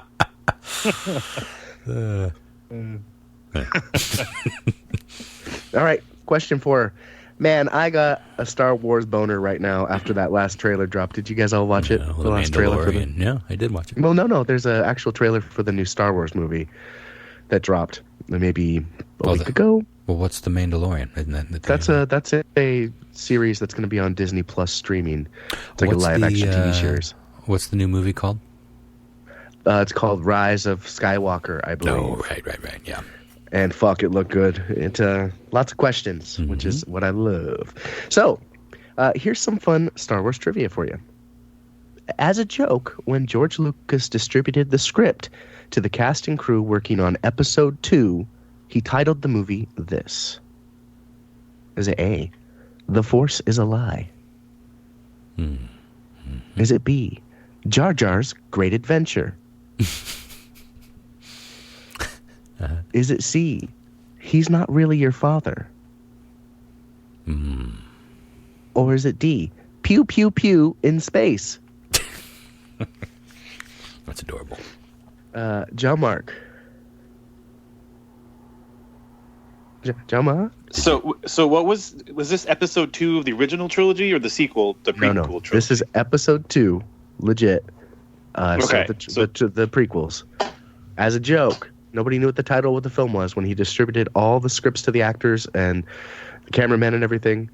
This was the title that he had on the script. Was it A, The Force is a Lie, B, Jar Jar's Great Adventure, C, He's Not Really Your Father, or D, Pew Pew Pew in Space? God, I'm gonna go with Jar Jar's Great Adventure. Okay. Yeah. Ronster. Yeah, I'm leaning toward that as well, because at that point, surely the hatred for Jar Jar was out of the bottle. Boy, I like Pew Pew Pew in Space, though. Something rings true about that. Yeah, I think I'm going to go with Pew Pew Pew in Space. Even though I'm pretty sure it's got to be Jar Jar's Big Adventure. Yeah. Okay, Lyle. Well, you were saying before it was during the handout of the scripts, correct? When he handed out the scripts. So, like, Jar Jar Binks, actually, the whole shit on him was when it was already released. It was Well, this is for the episode 2, He was in the though. first one, too, though. Jar Jar was in episode 1, so by the time they would have been writing or working on episode 2, yeah, the Jar Jar hate would have been pretty rampant. Because it was immediate. Yeah, I thought before that, so... Oh, poor Jar Jar. I guess I'll go with the old Pew Pew in space. Okay, great. Ronster, can you remind me what you went with there? I went with Pew Pew Pew in space. Okay. All right, let's go over the answers and see how you guys did. Dual Pew Pew. Question 1. Darth Pew Pew. A Welsh seaside town plans to install some public toilets with some high-tech measures to keep people from having sex inside of them. If the bathroom detects such activity, the people inside will be blasted with freezing water and the doors will be flung open. I'm already fucked. John Mark got 1 point for that. Nobody else got any points. Lose. Well, I'm already in trouble because, yeah, we went with him a couple times. Okay. Where is this? What country? Welsh. It's in the UK. I think. Yeah. Well, seems like that'd be... right by the Thames River. Sure. Right here. Yeah. Magical Thames. Question 2. This well-known household brand recently announced it's going to release an alcoholic hard coffee that you'll be able to purchase at stores near you soon. We were talking about Pabst Blue Ribbon. Yeah. And holy smokes, I tried to send the art of what it looks like over, but it's real bad. It's like a Pabst Blue Ribbon can with brown colors instead of the blue and white. Yeah, it's really. That's exactly as I pictured it. It's funny. Yeah. So John Mark and Ron got that coffee correct, I believe. and beer. I don't know about that, right?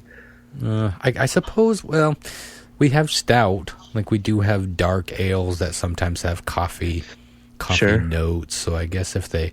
But I'm just imagining, like, Folgers coffee mixed with Pabst Blue Ribbon and not digging it. But who knows?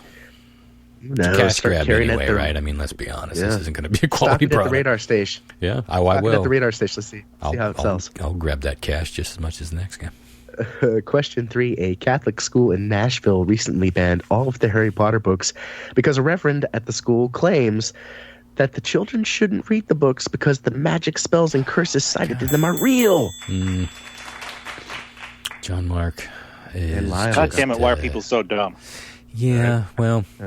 Have we any evidence to the contrary? That's what I want to know. How do we know that we didn't manifest Donald Trump by some of these incantations? You never know. Well, how the fuck do we unmanifest him? Because I'd like to know. Write that next chapter. Well, it's funny because it is an interesting plot, right? Like if you did have some sort of agenda and you were a practicing wizard or wizardress, which I suppose that would be a genius way to get the people of Earth to do your bidding by committing these spells.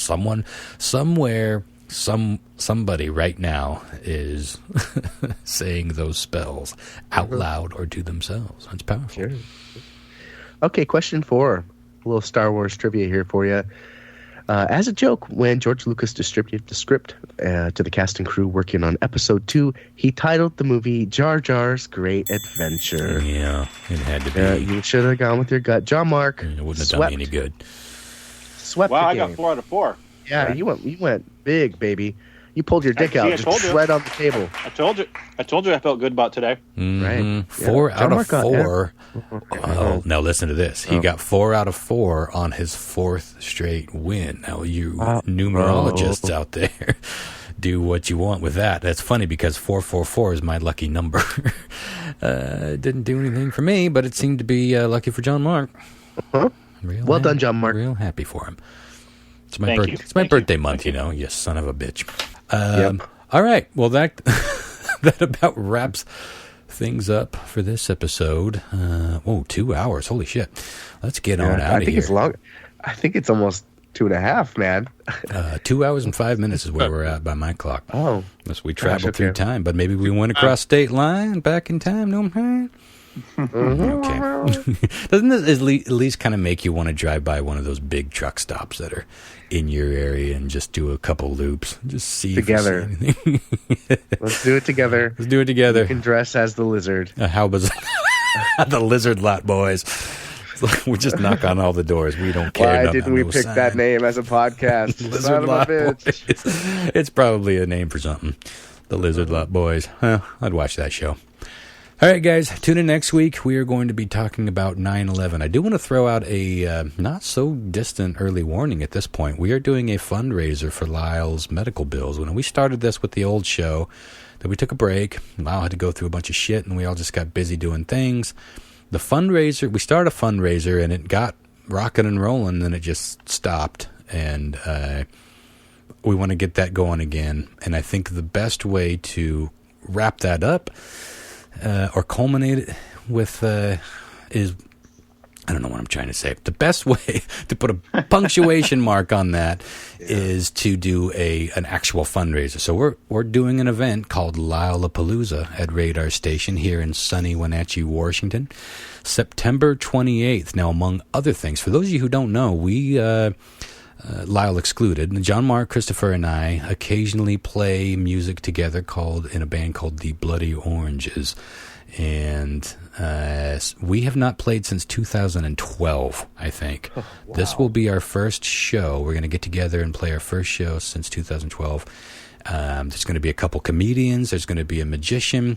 There's going to be a punk rock burlesque show featuring Ball Bag, a great band from Renton.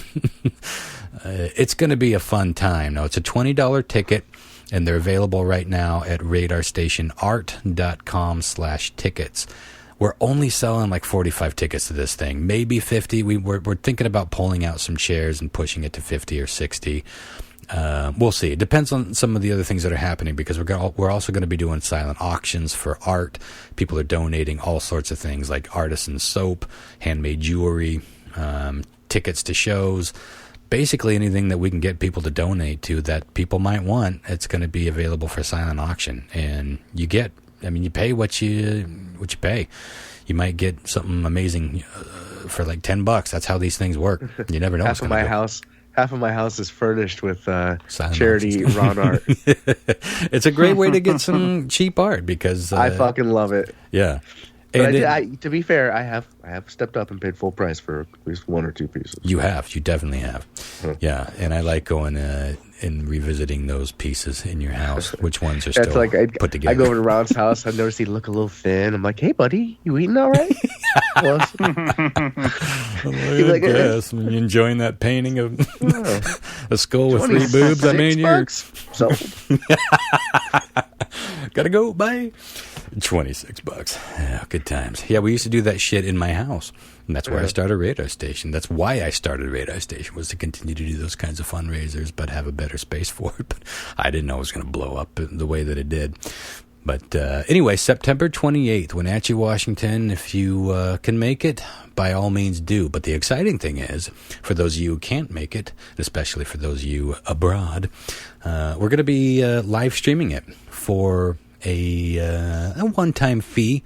And that could be a way of donating, but you can also bid on some of the auctions. We will have a few items that will make sense to ship internationally, and you can bid on those as well. We'll ship them to you if you win. So you won't want to miss any of that. Mark it on your calendar, September 28th, Lylepalooza. It's going to be a good time. I'm looking forward to it. I'm also a little terrified to be playing for the first time in better part of a decade. We always do fine. I swear to God, go ahead. I've been rehearsing by playing at open mic at Radar Station here and there. I've been doing some old Bloody Oranges songs and getting my calluses built back up. I've been really fortunate to have some incredible moments in my life involving music. Like, really fortunate. Yeah.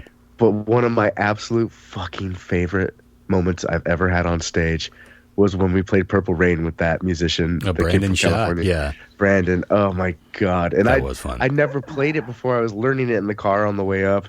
And we all just fucking clicked up there, and the lights went down, and it was nice. It was a nice moment. Magic. And I believe that was the last show.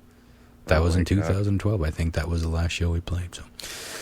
Let's see if we can rekindle magic. I believe it was. We might have played Bremerton one more time. We played in Bremerton for one of the Extra Life events. But I feel like the Brandon Shot thing was after that. I could be wrong.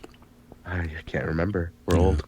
Hard to say. Anyway, tune in next week. We'll be talking about 9/11. If you do enjoy the show, please leave us a kindly review on iTunes or Can you do reviews on Spotify? I think you can, and that's a big deal right now for us because we're kind of starting anew. So if you could spare the moment, we would appreciate it. Yeah, and thank you for everyone that has left reviews. We've already got I think a dozen or so, which isn't bad for only 3 episodes by a bunch of nobodies. We're number 523. All right. Have a good week. You all. We'll see you next week for a show on 9/11. Night, guys. Goodbye. Good night. Bye.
Chapter 4. I want to suck your cock and sit. Wait just a minute. That's not proper. You guys are a bunch of unfunny queens.